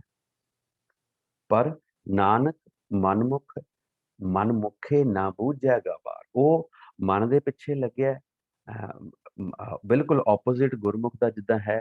ਉਹ ਇਸ ਮਾਇਆ ਦੇ ਵਿੱਚ ਹੀ, ਵਿਚਾਰਾਂ ਦੇ ਵਿੱਚ ਹੀ ਉਸ ਅਕਾਲ ਪੁਰਖ ਨੂੰ ਬੁੱਝ ਨਹੀਂ ਸਕਦਾ। ਹੁਣ ਕਬੁੱਧ ਮਿਟੈ ਆ ਗਿਆ ਹੁਣ ਜਵਾਬ ਉਸ ਚੀਜ਼ ਦਾ, ਜਿਹੜੀ ਪਿੱਛੇ ਵੀ ਕਬੁੱਧ ਚਵਾਵੈ ਸੋ ਕਤ ਠਾਏ। ਉਹਨਾਂ ਨੇ ਸਵਾਲ ਕੀਤਾ, ਬੜਾ ਮੁਸ਼ਕਿਲ ਸਵਾਲ ਸੀ। ਇਦਾਂ ਦੀ ਕਿਹੜੀ ਥਾਂ ਹੈ ਜਿੱਥੇ ਜਾ ਕੇ ਅਸੀਂ ਭੈੜੀ ਮੱਤ ਦੂਰ ਕਰ ਲਈਏ? ਕਿਉਂਕਿ ਉਹ ਬਿਲੀਵ ਕਰਦੇ ਸੀ ਅਸੀਂ ਜੰਗਲਾਂ 'ਚ ਜਾ ਕੇ ਇਕਾਂਤਵਾਸ 'ਚ ਰਹੀਏ, ਜਿੱਥੇ ਸਾਨੂੰ ਕੋਈ ਡਿਸਟਰਬ ਨਾ ਕਰੇ, ਜਿੱਥੇ ਸਾਡੇ ਤੇ ਜ਼ਿੰਮੇਵਾਰੀਆਂ ਦਾ ਬੋਝ ਨਾ ਹੈ। ਹੁਣ ਬਾਬਾ ਨਾਨਕ ਦੇਖੋ ਕਿੰਨੇ ਪਿਆਰ ਨਾਲ ਜਵਾਬ ਦਿੰਦੇ, ਕਹਿੰਦੇ ਕਬੁੱਧ ਮਿਟੈ ਗੁਰ ਸ਼ਬਦ ਵਿਚਾਰ। ਕਹਿੰਦੇ ਐਸੀ ਜਿਹੜੀ ਜਿਹੜੀ ਮੱਤ ਹੈ ਨਾ, ਇਹ ਗੁਰੂ ਦੇ ਸ਼ਬਦ ਦੇ ਵਿਚਾਰ ਨਾਲ ਹੀ ਮਿਟ ਸਕਦੀ ਹੈ, ਸ਼ਬਦ ਦੇ ਅਭਿਆਸ ਨਾਲ ਹੀ ਮਿਟ ਸਕਦੀ ਹੈ, ਸ਼ਬਦ ਦੀ ਕਮਾਈ ਨਾਲ ਹੀ ਮਿਟ ਸਕਦੀ ਹੈ, ਇਬਾਦਤ ਨਾਲ ਹੀ ਮਿਟ ਸਕਦੀ ਹੈ। ਸ਼ਬਦ ਦੀ ਵਿਚਾਰ ਦਾ ਮਤਲਬ ਹੈ ਗੁਰ ਸ਼ਬਦ ਵਿਚਾਰ ਕੇ ਏਕ ਸ਼ਬਦ ਮੇਰੇ ਪ੍ਰਾਨ ਬਸਤ ਹੈ ਬਹੁੜ ਜਨਮ ਨਾਮ। ਜਪ ਜਪ ਨਾਮ ਗੋਬਿੰਦ ਕਾ ਪੂਰਨ ਵਿਚਾਰ। ਸ਼ਬਦ ਦੀ ਕਮਾਈ ਦੇ ਨਾਲ ਅਸੀਂ ਉਹ ਕਬੁੱਧ ਜਿਹੜੀ ਹੈ ਖਤਮ ਕਰ ਸਕਦੇ ਹਾਂ। ਸਤਿਗੁਰ ਭੇਟੈ ਮੋਖ ਦਵਾਰ। ਇੱਥੇ ਸਤਿਗੁਰ ਭੇਟਣ ਤੋਂ ਮਤਲਬ ਵੀ ਸ਼ਬਦ ਦੀ ਕਮਾਈ ਹੈ, ਇਬਾਦਤ ਹੈ। ਇਹ ਨਹੀਂ ਹੈ ਵੀ ਸਤਿਗੁਰ ਦੇ ਨਾਲ ਭੇਟ ਹੋ ਗਈ ਹੈ। ਜੇ ਅਸੀਂ ਏਦਾਂ ਲਾਵਾਂਗੇ, ਅਸੀਂ ਉਹ ਗੁਰੂ ਨੇ ਸਾਨੂੰ ਕਿਤੇ ਰਾਹ 'ਚ ਤੇ ਮਿਲਣਾ ਨਹੀਂ, ਤੁਰੇ ਜਾਂਦੇ। ਸ਼ਬਦ ਤੇ ਦੱਸਦੇ ਆ ਰਹੇ ਕਿ ਸਤਿਗੁਰ ਨੇ, ਗੁਰੂ ਨੇ ਸਾਨੂੰ ਅੰਦਰ ਮਿਲਣਾ ਹੈ। ਸਤਿਗੁਰ ਭੇਟੈ, ਪਰ ਅਸੀਂ ਉਹਦੀ ਕਮਾਈ ਕਰੀ ਜਾਣੀ ਹੈ। ਸਤਿਗੁਰ ਭੇਟੈ, ਭੇਟਣ ਦਾ ਭਾਵ ਹੈ ਕਿ ਸ਼ਬਦ ਦੀ ਇਬਾਦਤ ਕਰਨੀ, ਤੇ ਅਸੀਂ ਉਹ ਮੁਕਤੀ ਦਾ ਰਾਸਤਾ ਲੱਭਣਾ ਹੈ। ਤਤ ਨਾ ਚੀਨੈ ਮਨਮੁਖ ਜਲ ਜਾਏ। ਪਰ ਉਹ ਜਿਹੜੇ ਸ਼ਬਦ ਦੀ ਕਮਾਈ ਨਹੀਂ ਕਰਦੇ, ਅਸਲੀਅਤ ਨਹੀਂ ਪਛਾਣਦੇ, ਮਨ ਦੇ ਪਿੱਛੇ ਲੱਗੇ ਰਹਿੰਦੇ ਨੇ, ਉਹਨਾਂ ਨੇ ਆਪਣਾ ਜਿਹੜਾ ਜੀਵਨ ਹੈ ਇੱਥੇ ਹੀ ਗਵਾ ਲੈਣਾ। ਉਹਨਾਂ ਨੇ ਉਹ ਚਾਂਸ ਅਵੇਲ ਨਹੀਂ ਕਰਨਾ। ਗੋਬਿੰਦ ਮਿਲਨ ਕੀ ਇਹ ਤੇਰੀ ਬਰੀਆ ਦੱਸਿਆ ਤੇ ਹੈ, ਸਾਫ਼ ਕਿੰਨਾ ਸਿੰਪਲ ਲਿਖਿਆ, ਪਰ ਉਹ ਚਾਂਸ ਹੀ ਨਹੀਂ ਅਵੇਲ ਕਰਦੇ, ਕਿਉਂਕਿ ਉਹ ਵਿਚਾਰਾਂ 'ਚ ਰੁੱਝੇ ਰਹਿੰਦੇ ਆ, ਮਨ ਦੇ ਪਿੱਛੇ ਤੁਰਦੇ ਆ। ਦੁਰਮਤ ਵਿਛੜ ਚੋਟਾਂ ਖਾਏ। ਉਹ ਮਨਮਤ ਦੇ ਕਾਰਨ, ਭੈੜੀ ਮਤ ਦੇ ਕਾਰਨ ਅਕਾਲ ਪੁਰਖ ਤੋਂ ਵਿਛੜੇ ਰਹਿੰਦੇ ਨੇ, ਕਨਫਿਊਜ਼ਡ ਰਹਿੰਦੇ ਨੇ। ਸਾਰੀ ਜ਼ਿੰਦਗੀ ਉਹਨਾਂ ਦੀ ਇਸੇ ਵਿਚਾਰ 'ਚ ਲੰਘ ਜਾਂਦੀ ਹੈ ਵੀ ਰੱਬ ਹੈ ਕਿ ਨਹੀਂ ਹੈ। ਅਸੀਂ ਤੇ ਇੰਨਾ ਕੁਛ ਕਰਦੇ ਰਹੇ, ਸਾਨੂੰ ਤੇ ਰੱਬ ਮਿਲਿਆ ਹੀ ਨਹੀਂ, ਦੇਖਿਆ ਹੀ ਨਹੀਂ, ਕਦੇ ਮਹਿਸੂਸ ਹੀ ਨਹੀਂ ਕੀਤਾ। ਕਿਉਂ ਮਹਿਸੂਸ ਤਾਂ ਨਹੀਂ ਹੈ? ਕਿਉਂਕਿ ਦੁਰਮਤ ਦਾ ਵਰਤਾਰਾ ਹੈ, ਮਨ ਦੇ ਪਿੱਛੇ ਮਨ ਅਜੇ ਖੜਾ ਨਹੀਂ ਹੋਇਆ, ਇੱਕ ਸਿਸਟਮੈਟਿਕਲੀ ਕੰਮ ਨਹੀਂ ਕੀਤਾ। ਅਸੀਂ ਭਗਤੀ ਵੀ ਕੋਈ ਵੀ ਕੰਮ ਕਰਨਾ ਹੈ, ਸਾਨੂੰ ਉਹਦਾ ਇੱਕ ਡਿਸਿਪਲਿਨ ਦੇ ਵਿੱਚ ਸਾਨੂੰ ਰਹਿਣਾ ਪਊਗਾ। ਉਹ ਕੀ ਹੈ? ਮਨ ਹੈ ਹੁਕਮ ਸਭੇ ਗੁਣ ਗਿਆਨ। ਜੋ ਅਭਿਆਸੀ ਅਕਾਲ ਪੁਰਖ ਦੇ ਹੁਕਮ 'ਚ ਆ ਜਾਂਦਾ, ਹੁਕਮ ਮੰਨ ਲੈਂਦਾ, ਹੁਕਮ ਮੰਨਣ ਤੋਂ ਭਾਵ ਹੈ ਏਕੋ ਨਾਮ ਹੁਕਮ ਹੈ, ਨਾਨਕ ਸਤਿਗੁਰ ਦੀਆ ਬੁਝਾਏ ਜੀ। ਏਕੋ ਨਾਮ ਹੁਕਮ ਹੈ, ਨਾਨਕ ਸਤਿਗੁਰ ਦੀਆ ਬੁਝਾਏ ਜੀ। ਹੁਣ ਇਹ ਚੀਜ਼ ਨੂੰ ਸਮਝਣਾ, ਅਸੀਂ ਹੁਕਮ ਕੀ ਹੈ? ਹੁਕਮ ਨਾਮ ਹੀ ਹੈ, ਸਿਰਫ ਇੱਕੋ ਨਾਮ ਦਾ ਹੁਕਮ ਹੈ। ਉਹਦੇ ਭਾਣੇ ਵਿੱਚ ਆ ਕੇ ਅਸੀਂ ਨਾਮ ਜਪਣਾ ਹੈ। ਸਤ ਸੰਗਤ ਕੈਸੀ ਜਾਣੀ ਹੈ? ਸਤ ਦੀ ਸੰਗਤ ਕਿਸ ਤਰ੍ਹਾਂ ਦੀ ਹੋ ਸਕਦੀ ਹੈ? ਸਤ ਹੈ ਹੀ ਅਕਾਲ ਪੁਰਖ ਹੈ, ਕੋਈ ਬਾਹਰ ਇਕੱਠ ਨਹੀਂ ਹੈ। ਇਹ ਭੁੱਲ ਜੋ, ਜੇ ਇਹ ਚੀਜ਼ ਸਤ ਸੰਗਤ ਇਕੱਠ ਤੇ ਲਾ ਲਈ, ਅਸੀਂ ਭੁਲੇਖਾ ਖਾ ਜਾਵਾਂਗੇ, ਭੁਲੇਖਾ ਖਾ ਜਾਵਾਂਗੇ ਅਸੀਂ। ਇਸੇ ਕਰਕੇ ਮੈਂ ਕਹਿੰਦਾ ਜਿਹੜੀ ਟਰਮੀਨੋਲੋਜੀ ਆ ਉਹਨੂੰ ਪਹਿਲਾਂ ਸਹੀ ਕਰਨਾ ਪਊਗਾ। ਸਤ ਸੰਗਤ ਕਿੱਦਾਂ ਦੀ ਹੁੰਦੀ ਹੈ? ਉਸ ਅਕਾਲ ਪੁਰਖ ਦੀ ਸੰਗਤ ਦੀ ਗੱਲ ਕੀਤੀ ਹੈ। ਸਤ ਦੀ ਜਿਹੜੀ ਚੀਜ਼ ਸਦਾ ਰਹਿਣੀ ਹੈ, ਜਿਹਦੀ ਹੋਂਦ ਸਦਾ ਵਾਸਤੇ ਹੈ, ਉੱਥੇ ਕਿੱਦਾਂ ਦਾ ਮਹਿਸੂਸ ਹੋਊਗਾ? ਜਿੱਥੇ ਇੱਕੋ ਨਾਮ ਵਖਾਣੀ ਹੈ, ਉੱਥੇ ਫਿਰ ਬ੍ਰਹਮੰਡੀ ਧੁਨੀਆਂ ਦਾ ਪਸਾਰਾ ਹੋਊ ਸਾਡੇ ਆਲੇ ਦੁਆਲੇ। ਇੱਕੋ ਨਾਮ ਕਿਉਂ ਹੈ ਹੀ ਹੈ, ਬਸ ਹੈ ਹੀ ਇੱਕੋ ਨਾਮ ਹੈ, ਬਾਕੀ ਤੇ ਕੁਛ ਹੈ ਹੀ ਨਹੀਂ। ਇੱਕੋ ਨਾਮ ਹੁਕਮ ਹੈ, ਨਾਨਕ ਸਤਿਗੁਰੇ ਦੀਆ ਬੁਝਾਏ ਜੀ। ਸਮਝਾ ਨਹੀਂ ਦਿੱਤਾ, ਬੁਝਾ ਦਿੱਤਾ, ਦਿਰੜਾ ਦਿੱਤਾ ਕਿ ਪ੍ਰਮਾਤਮਾ ਦਾ ਨਾਮ ਜਪਣਾ ਹੀ ਹੁਕਮ ਹੈ। ਹੁਣ ਜੇ ਇਹ ਕੰਮ ਨਾ ਹੋਇਆ, ਜੇ ਹੁਕਮ ਨੂੰ ਅਸੀਂ ਨਾ ਮੰਨਿਆ, ਉਹ ਦੁਰਮਤ ਵਿਛੜ ਚੋਟਾਂ ਖਾਏ। ਇਹ ਫਿਰ ਦੁਰਮਤ ਦੇ ਰਾਹ ਤੇ ਅਸੀਂ ਚੱਲਾਂਗੇ ਔਰ ਅਸੀਂ ਪਰਮਾਤਮਾ ਨਾਲੋਂ ਵਿਛੜੇ ਰਵਾਂਗੇ। ਜਿਹੜਾ ਸਾਨੂੰ ਚਾਂਸ ਮਿਲਿਆ, ਭਈ ਪ੍ਰਾਪਤ ਮਾਨੁਖ ਦੇਹ ਰੀਆ ਗੋਬਿੰਦ ਮਿਲਣ ਕੀ ਇਹ ਤੇਰੀ ਬਰੀਆ, ਅਸੀਂ ਉਹ ਅਵੇਲ ਨਹੀਂ ਕਰ ਸਕਾਂਗੇ। ਤੇ ਜੇ ਅਸੀਂ ਉਹ ਅਵੇਲ ਕਰ ਲਿਆ, ਜੇ ਅਸੀਂ ਸ਼ਬਦ ਦੀ ਕਮਾਈ ਕਰ ਲਈ, ਜੇ ਅਸੀਂ ਹੁਕਮ ਮੰਨ ਲਿਆ, ਟੋਟਲੀ ਜਿੰਨੇ ਗੁਣ ਨੇ ਔਰ ਜਿੰਨਾ ਸਿਰੇ ਦਾ ਗਿਆਨ ਹੈ, ਜਿੰਨਾ ਧੁਰ ਦਾ ਗਿਆਨ, ਉਹ ਸਾਰਾ ਤੁਸੀਂ ਹਾਸਿਲ ਕਰ ਪਾਓਗੇ, ਉਹ ਸਾਰਾ ਤੁਸੀਂ ਸਮਝ ਪਾਓਗੇ, ਸਾਰਾ ਤੁਸੀਂ ਬੁੱਝ ਪਾਓਗੇ। ਤੇ ਉਹ ਜਦੋਂ ਬੁੱਝ ਲਿਆ, ਕਮਾਈ ਕਰ ਲਈ, ਨਾਨਕ ਦਰਗਾਹ ਪਾਵੈ ਮਾਨ। ਫਿਰ ਉਹ ਜਿਹੜੀ ਵਡਿਆਈ ਹੈ, ਉਹ ਉਸ ਅਕਾਲ ਪੁਰਖ ਦੀ ਦਰਗਾਹ ਤੇ ਤੁਹਾਨੂੰ ਮਿਲੇਗੀ, ਅਵਸ਼ ਮਿਲੇਗੀ। ਉਹ ਆਨੰਦ ਦੀ ਅਵਸਥਾ ਆਏਗੀ, ਉਹ ਕਰਮਖੰਡ ਦੀ ਅਵਸਥਾ ਆਏਗੀ। ਸਵਾਲ ਹੀ ਨਹੀਂ ਪੈਦਾ ਹੁੰਦਾ ਵੀ ਨਾ ਆਵੇ। ਪਰ ਇਹ ਮਿਹਨਤ ਕਰਨੀ ਪਊਗੀ, ਮਿਹਨਤ ਕਰਨੀ ਪਊਗੀ, ਗਿਆਨ ਨੂੰ ਸਮਝਣਾ ਪਊਗਾ। ਅੱਗੇ ਚੱਲੀਏ। ਸਾਚ ਵਖਰ ਧਨ ਪੱਲੇ ਹੋਏ। ਹੁਣ ਜਿਸ ਅਭਿਆਸੀ ਦੇ ਪੱਲੇ ਨਾਮ ਦੀ ਵਖਰ ਹੈ, ਪੱਲੇ ਕਮਾਈ ਹੈ, ਆਪ ਤਰੈ ਤਾਰੈ ਭੀ ਸੋਏ।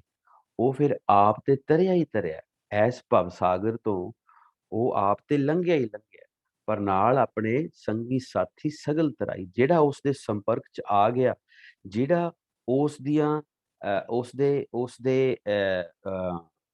ਪੈਰ ਚ ਪੈਰ ਰੱਖ ਗਿਆ, ਉਸਦੇ ਜੀਵਨ ਵੱਲ ਵੇਖ ਕੇ ਜਿਹਨੇ ਆਪਣਾ ਜੀਵਨ ਚੇਂਜ ਕਰ ਲਿਆ, ਉਹ ਵੀ ਤਰ ਜਾਊਗਾ। ਸਹਿਜੇ ਰਤਾ ਬੂਝੈ ਪਤ ਹੋਏ। ਵਾਹਿਗੁਰੂ ਵਾਹਿਗੁਰੂ। ਪਰ ਇਹ ਹੋਣਾ ਬੜੇ ਆਰਾਮ ਦੇ ਨਾਲ ਹੈ, ਕੋਈ ਕਾਹਲੀ ਦੀ ਲੋੜ ਨਹੀਂ ਹੈ, ਇੱਕਦਮ ਨਹੀਂ ਹੋਣੀ। ਸਹਿਜੇ ਰਤਾ ਬੂਝੈ ਪਤ ਹੋਏ। ਇਹ ਹੌਲੀ ਹੌਲੀ ਇੱਕ ਇੱਕ ਚੀਜ਼ ਨੂੰ ਪੜ੍ਹ ਕੇ ਅਸੀਂ ਸਮਝਣਾ ਹੈ, ਬੁੱਝਣਾ ਹੈ। ਤੇ ਜਦੋਂ ਇਹ ਚੀਜ਼ਾਂ ਬੁੱਝ ਕੇ ਅਸੀਂ ਸਟੈਪ ਬਾਏ ਸਟੈਪ ਨਾਲ ਕਮਾਈ ਕਰਦੇ ਚੱਲਾਂਗੇ, ਪਤ ਹੋਏ, ਹਰ ਚੀਜ਼ ਦਾ ਪਤਾ ਲੱਗਦਾ ਰਹੇਗਾ, ਹਰ ਚੀਜ਼ ਨੂੰ ਅਸੀਂ ਸਮਝਦੇ ਰਵਾਂਗੇ ਔਰ ਉਸ ਦਰਗਾਹ ਤੇ पहनदे दरगाह पहनदे जाएं, उस दरगाह ते भी सानू आदर मान मिलेगा, ताकि कीमत करे ना कोई। उस चीज की कोई कीमत कोई मुल नहीं पा सकता। जै देखा तै रह समाए, जिथे भी किते निगाह जाएगी, उत्थे फिर अकाल पुरख ਨੂੰ प्रभु ਨੂੰ परमात्मा ਨੂੰ महसूस किया जाएगा। उस अभ्यासी के द्वारा वो अभ्यासी महसूस करेगा। ये बहुत बहुत सिरे ਦੀਆਂ ਗੱਲਾਂ ਨੇ, ਇਹ ਆਮ ਗੱਲਾਂ नहीं है भी, आम ਗੱਲਾਂ स्टोरीज नहीं है। थोड़ा ਜਿਹਾ लगता होना भी ਆਪਾਂ बोर हो रहे हैं, लेकिन ਆਪਾਂ ਆਪਾਂ ਇਹ ਕੋਈ ਮਨ ਨੂੰ ਇਦਾਂ ਹੀ ਪਰਚਾਉਣਾ ਨਹੀਂ ਹੈ ਗੱਲਾਂ ਕਰਕੇ। ਇਹ ਉਸ ਬਾਣੀ ਦੇ ਅਭਿਆਸ ਦੀ ਆਪਾਂ ਗੱਲ ਕਰਨੀ ਹੈ ਕਿ ਬਾਣੀ ਦਾ ਗਿਆਨ, ਧੁਰ ਦਾ ਗਿਆਨ ਸਾਨੂੰ ਸਮਝਾ ਕੀ ਰਹੇ। ਇਹ ਹੁੰਦਾ ਇਸ ਤਰ੍ਹਾਂ, ਹੁਣ ਅਸੀਂ ਏਦਾਂ ਬਾਹਰ ਦੇਖੀਏ, ਦਰਖਤ ਨੇ, ਘਰ ਨੇ, ਹੋਰ ਬੰਦੇ ਤੁਰੇ ਫਿਰਦੇ ਨੇ, ਜੀਵ ਨੇ, ਸਾਨੂੰ ਪਰਮਾਤਮਾ ਤੇ ਨਹੀਂ ਨਜ਼ਰ ਆ ਰਿਹਾ।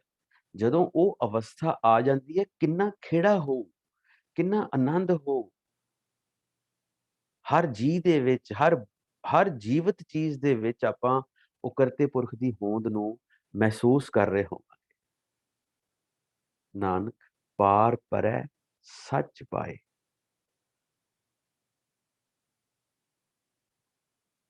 ਉਹ ਫਿਰ ਸ਼ਬਦ ਦੇ ਜ਼ਰੀਏ ਪਾਰ ਪੈ ਜਾਂਦਾ, ਭਵ ਸਾਗਰ ਤਰ ਜਾਂਦਾ ਹੈ।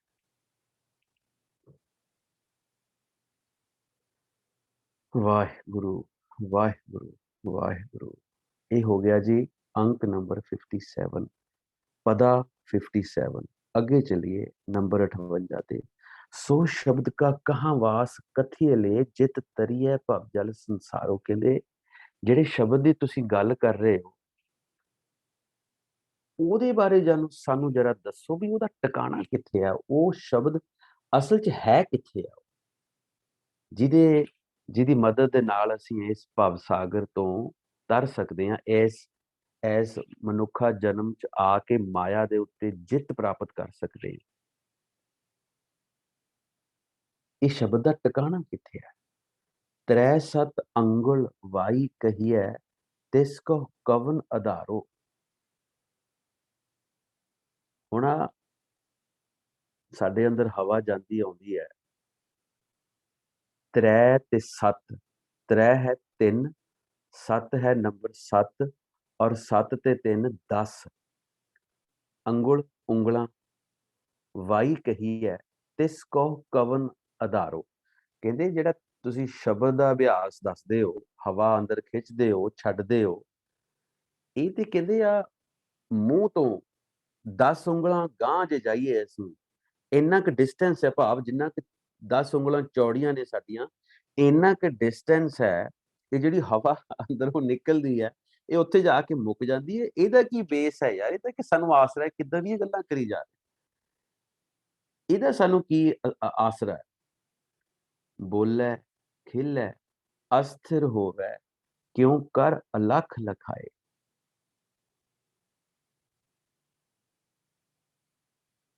ਵਾਹਿਗੁਰੂ ਵਾਹਿਗੁਰੂ ਵਾਹਿਗੁਰੂ ਵਾਹਿਗੁਰੂ।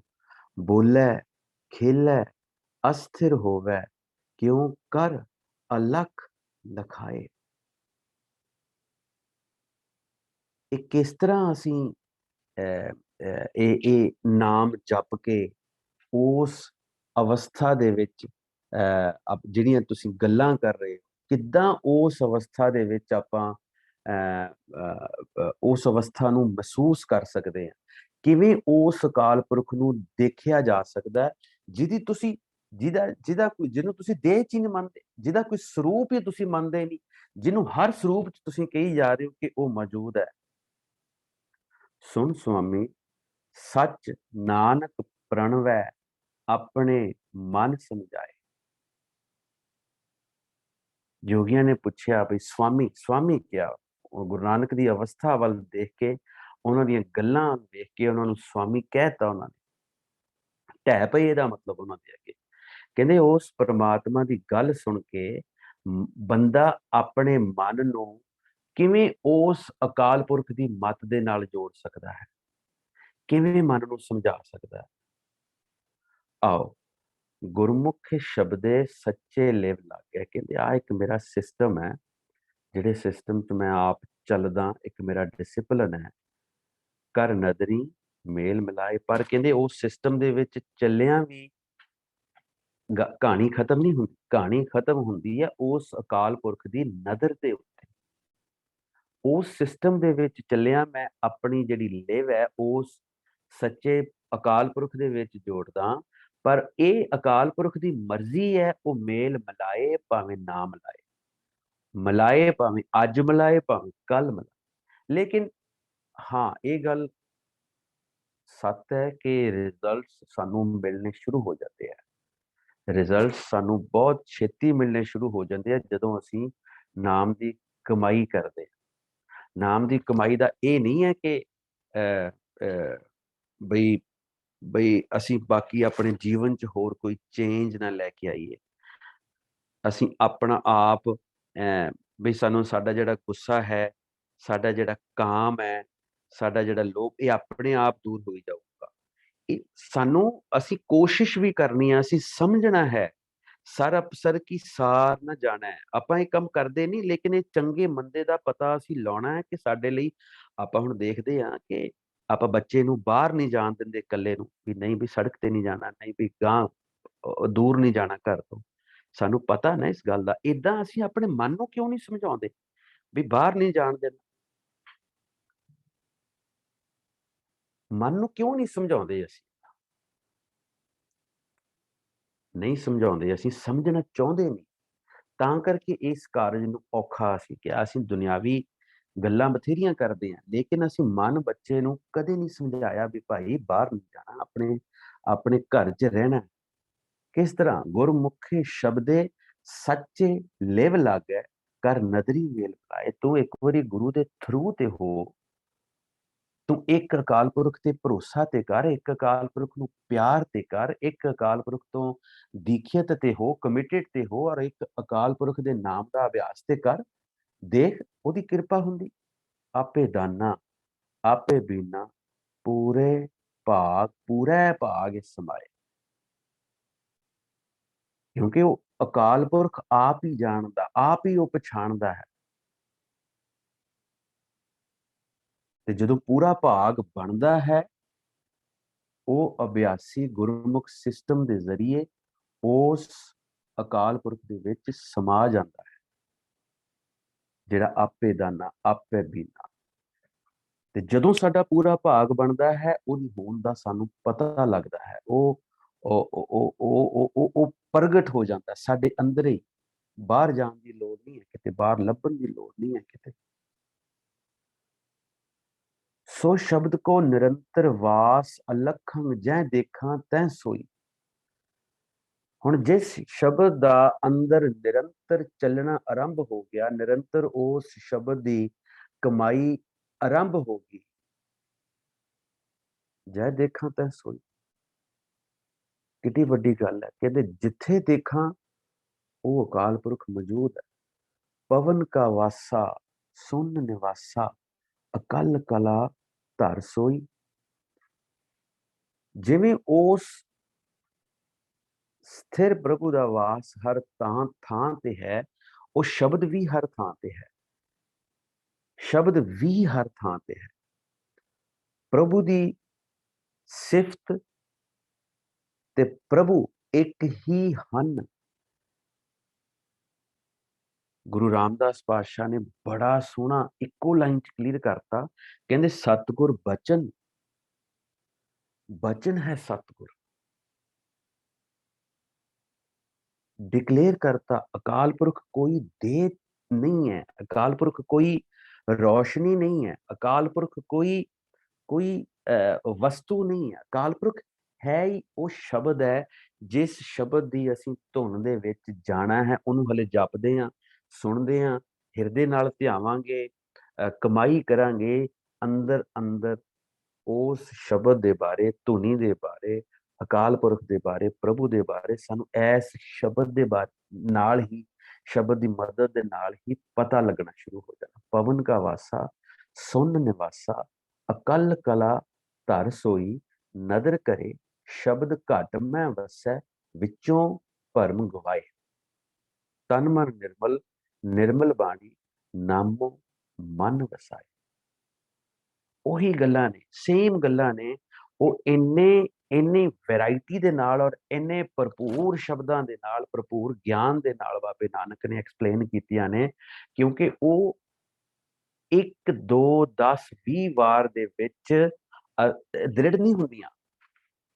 ਮਾਇਆ ਇੰਨੀ ਪਾਵਰਫੁਲ ਹੈ, ਇੰਨੀ ਸਟਰੋਂਗ ਹੈ ਕਿ ਜਿੱਤਣਾ ਔਖਾ ਹੈ, ਸੌਖਾ ਨਹੀਂ ਹੈ, ਸੌਖੀ ਖੇਡ ਨਹੀਂ ਹੈ। ਸਾਨੂੰ ਉਸ ਅਕਾਲ ਪੁਰਖ ਦੀ ਨਦਰ ਦੀ ਜ਼ਰੂਰਤ ਹੈ, ਉਸ ਦੀ ਮਿਹਰ ਦੀ ਜ਼ਰੂਰਤ ਹੈ, ਉਸ ਦੇ ਗਿਆਨ ਦੀ ਜ਼ਰੂਰਤ ਹੈ। ਤਾਂ ਕਰਕੇ ਇੰਨਾ ਗਿਆਨ ਲਿਖਿਆ ਹੈ। पवन का वासा सुन निवासा, अकल कला धर सोई, नदर करे शब्द घट मैं वसै, पिछों भरम गवाए। सॉरी, सो शब्द को निरंतर वास अलखन, जै देखा तै सोई। पवन का वासा सुन निवासा, अकल कला धर सोई, नदर करे शब्द घट मैं वसै, विचों भरम गवाए। तन मन निर्मल, निर्मल बाणी, नामो मन वसाए। इस चीज ਨੂੰ ਪੱਕਿਆਂ ਕਰਨਾ ਪਊਗਾ, ਮੰਨਣਾ ਪਊ ਇਸ ਚੀਜ਼ ਨੂੰ। ਅਸੀਂ ਜਿੱਦਾਂ ਆਪਾਂ ਕਹਿੰਦੇ ਰੱਬ ਨੂੰ ਮੰਨਦੇ ਆ, ਅਸੀਂ ਮੰਨਦੇ ਨਹੀਂ। ਇੱਕ ਪੰਜਾਬੀ ਬੋਲੀ ਹੁੰਦੀ ਸੀ ਵੀ ਆਪਾਂ ਆਰਾਮ ਨਾਲ ਕਹਿੰਦੇ ਸੀ, ਉਹ ਕੋਈ ਜਿੱਦਾਂ ਬੱਚੇ ਖੇਡਦੇ ਸੀ ਤੇ ਅੱਗੇ ਇੱਕ ਛੋਟਾ ਜਿਹਾ ਪਾਣੀ ਦਾ ਸੂਆ ਜਿਹਾ ਆ ਗਿਆ, ਛੋਟੀ ਜਿਹੀ ਨਹਿਰ ਹੁੰਦੀ ਆ, ਉਹ ਸੂਆ ਪਿੰਡਾਂ 'ਚ ਆਮ ਤੌਰ ਤੇ ਇਰੀਗੇਸ਼ਨ ਦਾ ਪਹਿਲਾਂ ਸਾਧਨ ਹੁੰਦਾ ਸੀ। ਤੇ ਉਹ ਅਸੀਂ ਉਹਨੂੰ ਕਹਿਣਾ ਵੀ ਲੈ ਵੀ ਦਲੇਰ ਸਿਆਂ, ਇਹਨੂੰ ਟੱਪ ਕੇ ਦਿਖਾ ਤਾਂ ਤੈਨੂੰ ਮੰਨਾਂਗੇ ਅਸੀਂ, ਤੂੰ ਵਾਕਈ ਦਲੇਰ ਹੈ, ਤੈਨੂੰ ਤੂੰ ਵਾਕਈ ਕਰ ਸਕਦਾ। ਉਹ ਫਿਰ ਟੱਪ ਕੇ ਦਿਖਾਉਂਦਾ ਸੀ, ਉਹ ਅਸੀਂ ਮੰਨ ਜਾਂਦੇ ਵੀ ਵਾਹ ਡੈਫੀਨੇਟ ਤੂੰ ਮੰਨ ਗਏ। ਤੇ ਇਸ ਤਰ੍ਹਾਂ ਇਸ ਚੀਜ਼ ਨੂੰ ਤਨ ਮਨ ਨਿਰਮਲ, ਨਿਰਮਲ ਬਾਣੀ ਨਾਮੋ ਮਨ ਵਸਾਏ, ਇਹਨੂੰ ਮੰਨਣਾ ਪਊਗਾ। ਉਹ ਮੰਨਾਂਗੇ ਤਾਂ ਜਦੋਂ ਗਿਆਨ ਹੋਊਗਾ। ਸ਼ਬਦੇ ਗੁਰ, ਸ਼ਬਦੇ ਇੱਕ ਮਿੰਟ ਸ਼ਬਦੇ ਗੁਰੂ ਭਵ ਸਾਗਰ ਤਰੀਐ, ਇਤ ਉਤ ਏਕੋ ਜਾਣੈ, ਚਿੰਨ ਵਰ ਨਹੀਂ ਛਾਇਆ ਮਾਇਆ, ਨਾਨਕ ਸ਼ਬਦ ਪਛਾਣੈ। ਭਵ ਸਾਗਰ ਤੋਂ, ਸਤਿਗੁਰ ਦੇ ਸ਼ਬਦ ਤੋਂ ਬਿਨਾਂ ਨਹੀਂ ਤਰਿਆ ਜਾਣਾ।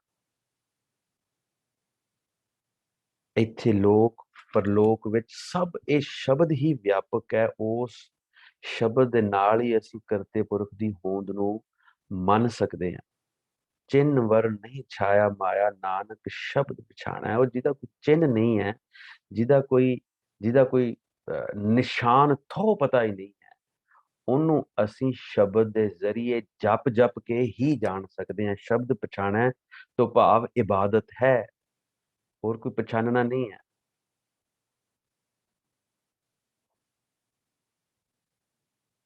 ਜੋ ਬੰਦਾ, ਜੋ ਅਭਿਆਸੀ ਇਹ ਸ਼ਬਦ ਦੀ ਪਛਾਣ ਕਰ ਲੈਂਦਾ ਹੈ, ਸ਼ਬਦ ਦੇ ਬਾਰੇ ਪਤਾ ਲੱਗ ਜਾਂਦਾ ਹੈ, ਗਿਆਨ ਦੇ ਨਾਲ ਉਹ ਸ਼ਬਦ ਦੀ ਕਮਾਈ ਕਰਦਾ ਹੈ,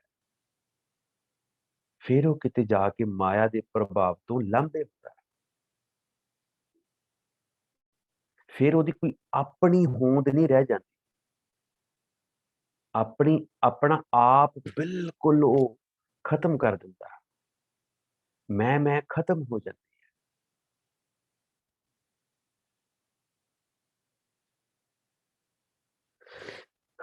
59 ਅੱਗੇ ਚਲੀਏ। ਤ੍ਰੈ ਸਤ ਅੰਗੁਲ ਵਾਈ ਔਧੂ, ਸੁਨ ਸੱਚ ਆਹਾਰੋ।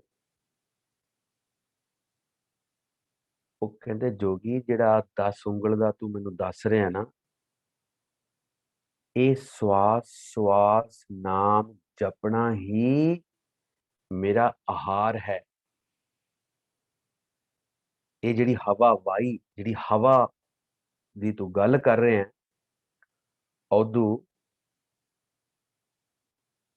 ਸੁਨ ਸੱਚ आहारो मेरा तो ये हुई है, हर नाम हमारा भोजन 36 प्रकार, जह खाए हमको तृप्त पई। किस तरह मेरा आहार है? गुरमुखे बोलै तत बिरोलै, चीनै अलख अपारो। मैं गुरमुख सिस्टम ਦੇ ਵਿੱਚ ਇਸ ਤੱਤ ਨੂੰ, ਇਸ ਨਾਮ ਨੂੰ ਮੈਂ ਜਪਦਾ ਹਾਂ, ਇਬਾਦਤ ਕਰਦਾ ਹਾਂ। ਚੀਨੈ ਅਲਖ ਅਪਾਰੋ, ਫੇਰ ਠੋਕ ਕੇ ਕਿਹਾ ਕਿ ਮੈਂ ਇਬਾਦਤ ਕਰਦਾ ਹਾਂ, ਮੈਂ ਇਸ ਨੂੰ ਚੀਨਦਾ ਹਾਂ। ਚੀਨਣਾ, ਸ਼ਬਦ ਨੂੰ ਚੀਨਣਾ, ਸ਼ਬਦ ਨੂੰ ਜਪਣਾ ਬੜੇ ਧਿਆਨ ਦੇ ਨਾਲ, ਇਹ ਕਿਉਂਕਿ ਇਹ ਜਿਹੜੀ ਅਵਸਥਾ ਦੀ ਬਾਬੇ ਨਾਨਕ ਗੱਲ ਕਰ ਰਹੇ, ਬੜੀ ਉੱਚੀ ਅਵਸਥਾ ਹੈ, ਨਾਮ ਜਪਣ ਤੋਂ ਬਹੁਤ ਉੱਚੀ ਹੈ। ਸੁਣਨ ਦੀ ਅਵਸਥਾ 'ਚ ਜਿੱਥੇ ਪਹੁੰਚ ਕੇ ਉਸ ਅਵਸਥਾ ਨੂੰ ਨਖੇੜਿਆ ਜਾ ਰਿਹਾ, ਉਸ ਅਵਸਥਾ ਨੂੰ ਐਕਸਪਲੇਨ ਕੀਤਾ ਜਾ ਰਿਹਾ।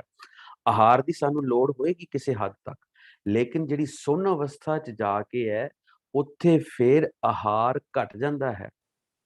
ਇਹਨੂੰ ਤਾਂ ਕਿਹਾ ਕਿ ਜੇ ਆਹਾਰ ਨਾ ਵੀ ਮਿਲੇ ਤੇ ਇਹ ਸ਼ਬਦ ਦੇ ਆਸਰੇ ਦੇ ਨਾਲ ਗੁਰਮੁਖ ਅਭਿਆਸੀ ਨਾਮ ਦਾ ਰਸ ਭੁੰਜ ਕੇ ਹੀ ਜੀਵਤ ਰਹਿ ਸਕਦਾ ਹੈ।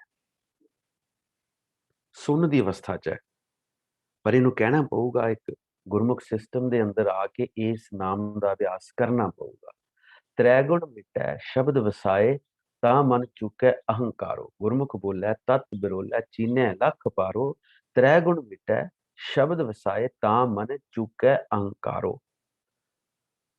ਜਦੋਂ ਸ਼ਬਦ ਦਾ ਵਾਸਾ ਹਿਰਦੇ ਦੇ ਵਿੱਚ ਹੋ ਜਾਂਦਾ ਹੈ, ਜਦੋਂ ਸ਼ਬਦ ਦਾ ਪ੍ਰਕਾਸ਼ ਹੋ ਜਾਂਦਾ ਹੈ, ਪ੍ਰਗਾਸ ਹੋ ਜਾਂਦਾ ਹੈ, ਤੇ ਉਸ ਦੀ ਕਿਰਪਾ ਦੇ ਨਾਲ ਜਿਹੜਾ ਤ੍ਰੈਗੁਣੀ ਪ੍ਰਭਾਵ ਹੈ ਮਾਇਆ ਦਾ, ਉਹ ਖਤਮ ਹੋ ਜਾਂਦਾ। ਪਰ ਹੋਣਾ ਬੜੇ ਆਹਿਸਤੇ ਆਹਿਸਤੇ, ਇੱਕਦਮ ਨਹੀਂ ਕੁਝ ਹੋ ਸਕਦਾ। ਜਦੋਂ ਉਹ ਆਪਣਾ ਭਾਵ, ਆਪਣਾ ਮੈਂ ਮਿਟ ਗਈ, ਅੰਤਰ ਬਾਹਰ ਇੱਕੋ ਜਾਣੈ, ਤਾਂ ਹਰ ਨਾਮ ਲੱਗੈ ਪਿਆਰੋ। ਫਿਰ ਇਹ ਜਿਹੜਾ ਆਪਾਂ ਕਹਿੰਦੇ ਆ ਇੱਕ ਤੇ ਪ੍ਰਤੀਤ, ਜਿਹੜਾ ਗੁਰਮੁਖ ਸਿਸਟਮ ਹੈ, ਇਹ ਫਿਰ ਇਸ ਅਵਸਥਾ ਦੇ ਵਿੱਚ ਜਾ ਕੇ ਇਹ ਜਿਹੜੀ ਪ੍ਰਤੀਤ ਵਾਲੀ, ਪਿਆਰ ਵਾਲੀ ਗੱਲ ਆਏਗੀ। ਉਦੋਂ ਆਏਗੀ ਜਦੋਂ ਅੰਤਰ ਬਾਹਰ ਇੱਕ ਹੋ ਜਾਣਾ ਹੈ, ਹਰ ਨਾਮ ਲੱਗੈ ਪਿਆਰੋ। ਨਾਮ ਦੇ ਜ਼ਰੀਏ ਸਾਰਾ ਕੁਝ ਹੋਏਗਾ, ਨਾਮ ਦੇ ਨਾਲ ਹੀ ਉਸ ਨਾਲ ਪਿਆਰ ਪਏਗਾ। ਸੁਖਮਨਾ ਇੜਾ ਪਿੰਗਲਾ ਬੁਝੈ, ਜਾਂ ਆਪੇ ਅਲਖ ਲਖਾਏ। ਜਦੋਂ ਅਕਾਲ ਪੁਰਖ ਆਪਣੀ ਸਮਝ ਬਖਸ਼ਦਾ, ਆਪਣੇ ਬਾਰੇ ਜਾਣਕਾਰੀ ਬਖਸ਼ਿਸ਼ ਕਰਦਾ, ਤਾਂ ਉਦੋਂ ਫਿਰ ਇੜਾ ਪਿੰਗਲਾ ਸੁਖਮਨਾ ਦੀ ਸਮਝ ਪੈਂਦੀ ਹੈ ਅਭਿਆਸੀ ਨੂੰ। ਹੁਣ ਇਹ ਕੀ ਹੈ ਇੜਾ ਪਿੰਗਲਾ? ਇਹ ਕੀ ਬਲਾ ਹੋਈ? ਇਹਦਾ ਅਸੀਂ ਕਿੱਥੋਂ ਇਹਦਾ ਹੁਣ ਇਹਦੇ ਬਾਰੇ ਪਤਾ ਕਰੀਏ ਵੀ ਹੈ ਕੀ ਹੈ? ਹੁਣ ਪਿੱਛੇ ਦੇਖੋ ਸ਼ਬਦ ਚੱਲ ਰਿਹਾ, ਤ੍ਰੈ ਗੁਣ ਮਿਟੈ ਸ਼ਬਦ ਵਸਾਏ, ਤਾਂ ਮਨ ਚੁਕੈ ਅਹੰਕਾਰੋ। ਉਸ ਤੋਂ ਪਿੱਛੇ ਚਲੋ ਤਾਂ ਉਹ ਤ੍ਰੈ ਸੱਤ, ਸੱਤ ਤੇ 3 10 ਉਂਗਲਾਂ ਦੀ ਜਿਹੜੀ ਉਹਨਾਂ ਨੇ ਹਵਾ ਦੀ ਗੱਲ ਕੀਤੀ ਹੈ, ਉਹਦੇ ਬਾਰੇ ਬਾਬਾ ਨਾਨਕ ਕਹਿ ਰਿਹਾ ਵੀ ਇਹ ਕੀ ਗੱਲ ਕਰ ਰਹੇ ਹੋ ਜੋਗੀ? ਇਹ ਤੇ ਉਦੋਂ ਕੀ ਗੱਲ ਕਰ ਰਹੇ ਹੋ? ਇਹ ਸੁਣ ਸੱਚ ਆਹਾਰੋ। ਅਭਿਆਸੀ ਦਾ ਤੇ ਇਹ ਆਹਾਰ ਬਣ ਜਾਂਦਾ,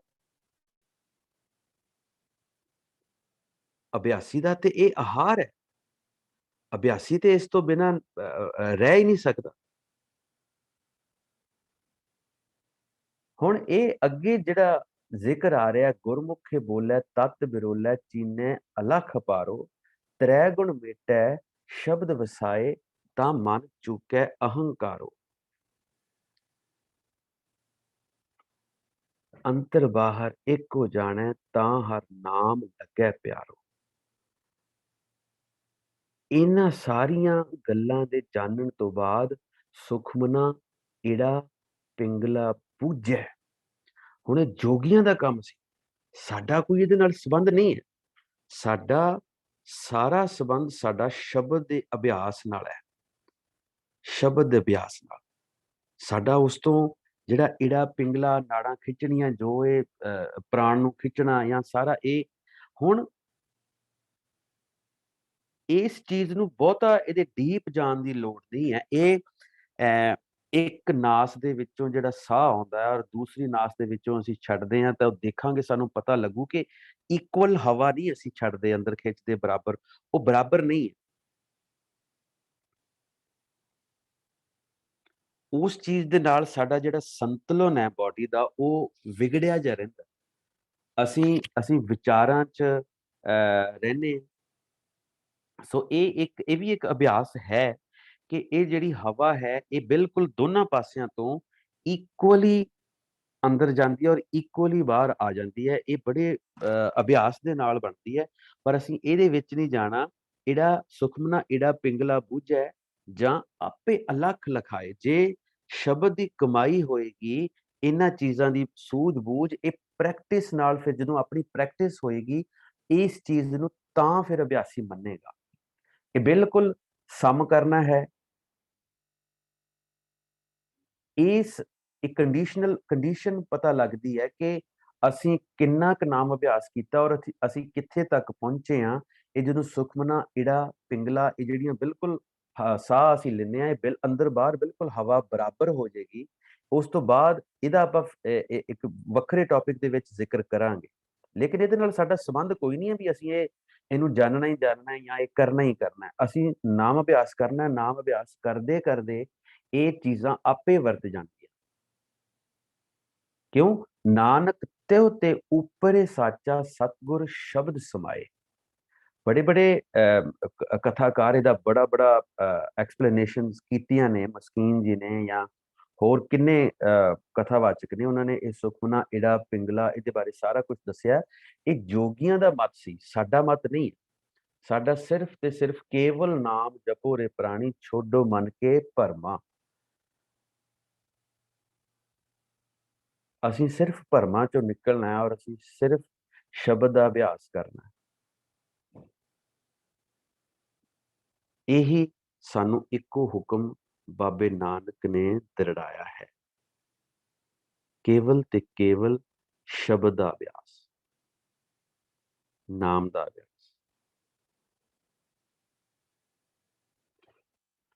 ਚਲੋ, ਗੁਰੂ ਸਾਹਿਬ ਸਾਡੇ ਸਾਰਿਆਂ ਤੇ ਬਖਸ਼ਿਸ਼ ਕਰਨ। ਇਹ ਅੱਜ 60 ਅੰਕ ਪੂਰੇ ਹੋਏ ਨੇ।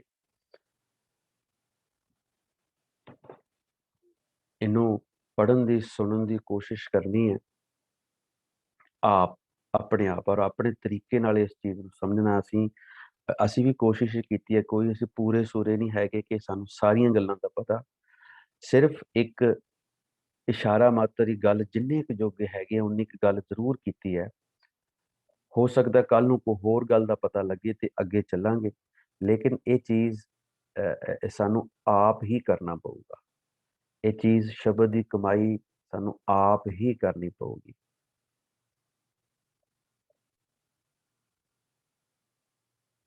ਕਿ ਜਿਹੜਾ ਉਹ ਅਕਾਲ ਪੁਰਖ ਹੈ, ਅਸੀਂ ਜਦੋਂ ਉਹਦੀ ਹੋਂਦ ਨੂੰ ਸਮਝਾਂਗੇ, ਦੇਖੋ ਇੱਕ ਤਰੀਕੇ ਦੇ ਨਾਲ ਇਹ ਚੀਜ਼ਾਂ ਰਿਜੈਕਟਡ ਨੇ। ਤੇਹੁ ਤੇ ਉੱਪਰ ਸਾਚਾ, ਸੁਖਮਨਾ ਇੜਾ ਪਿੰਗਲਾ ਦੀਆਂ ਗੱਲਾਂ ਨਾਲ ਸਾਡਾ ਕੋਈ ਸੰਬੰਧ ਨਹੀਂ ਹੈ। ਇਸ ਚੀਜ਼ ਤੋਂ ਸਾਡਾ ਸਤਿਗੁਰ ਸ਼ਬਦ ਦਾ ਅਭਿਆਸ, ਬਚਨ ਦਾ ਅਭਿਆਸ ਉੱਤੇ ਹੈ। ਕਿਉਂਕਿ ਸਾਡਾ ਜਿਹੜਾ ਮਕਸਦ ਹੈ, ਉਸ ਅਕਾਲ ਪੁਰਖ ਪ੍ਰਭੂ ਨਾਲੋਂ ਜੋ ਅਸੀਂ ਟੁੱਟੇ ਪਏ ਹਾਂ, ਅਸੀਂ ਉਹਦੇ ਵਿੱਚ ਸਮਾਉਣਾ ਹੈ। ਤੇ ਉਹਦਾ ਰਸਤਾ ਕੇਵਲ ਤੇ ਕੇਵਲ ਨਾਮ ਅਭਿਆਸ ਹੈ, ਜਿਹਨੂੰ ਅਸੀਂ ਛੱਡੀ ਬੈਠੇ ਹਾਂ। ਨਾਨਕ ਤੇ ਉਹਦੇ ਉੱਪਰ ਸਾਚਾ, ਮੀਨਿੰਗ ਵੀ ਪੜ੍ਹ ਲਓ ਇੱਥੇ ਜ਼ਰੂਰ, ਇਹਨਾਂ ਨੂੰ ਵੀ ਪੜ੍ਹੋ। ਭਾਵ ਗੁਰਮੁਖ ਨੂੰ ਇਹ ਸਮਝ ਆ ਜਾਂਦੀ ਹੈ ਕਿ ਸਦਾ ਕਾਇਮ ਰਹਿਣ ਵਾਲਾ ਪ੍ਰਭੂ ਇੜਾ ਪਿੰਗਲਾ ਸੁਖਮਨਾ ਦੇ ਅਭਿਆਸ ਤੋਂ ਉਤਾਂਹ ਹੈ।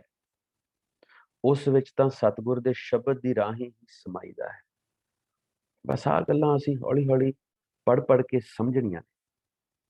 ਕਦੇ ਸਮਾਂ ਹੋਇਆ ਆਪਾਂ ਡਿਟੇਲ ਦੇ ਵਿੱਚ ਇਹਨਾਂ ਬਾਰੇ ਵਿਚਾਰ ਵੀ ਕਰ ਲਾਂਗੇ ਸ਼ਬਦ ਲੈ ਕੇ, ਪਰ ਬਹੁਤਾ ਜ਼ਿਆਦਾ ਇਹਨਾਂ ਦੇ ਵਿੱਚ ਡੀਪ ਜਾਣ ਦੀ ਲੋੜ ਨਹੀਂ ਹੈ। ਇਹ ਜੋਗੀਆਂ ਦੇ ਮਤ ਦੀਆਂ ਗੱਲਾਂ ਨੇ।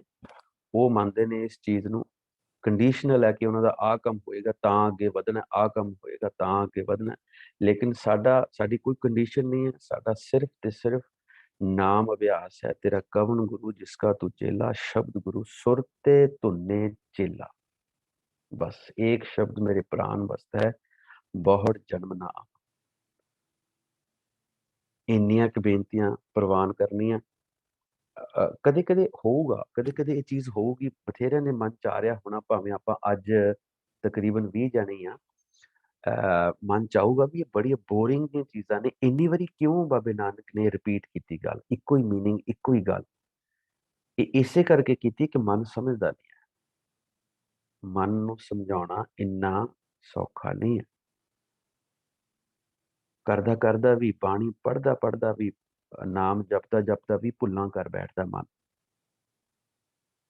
ਸੋ ਅਸੀਂ ਇਹਨਾਂ ਚੀਜ਼ਾਂ ਤੋਂ ਉੱਪਰ ਉੱਠਣਾ, ਆਪਣਾ ਜੀਵਨ ਸੁਧਾਰਨਾ, ਪਹਿਲੀ ਗੱਲ ਬਸ। ਹਰ ਚੀਜ਼ ਅਸੀਂ ਸੱਚੀ ਤੇ ਸੁੱਚੀ ਹੋ ਕੇ ਕਰਨੀ ਹੈ।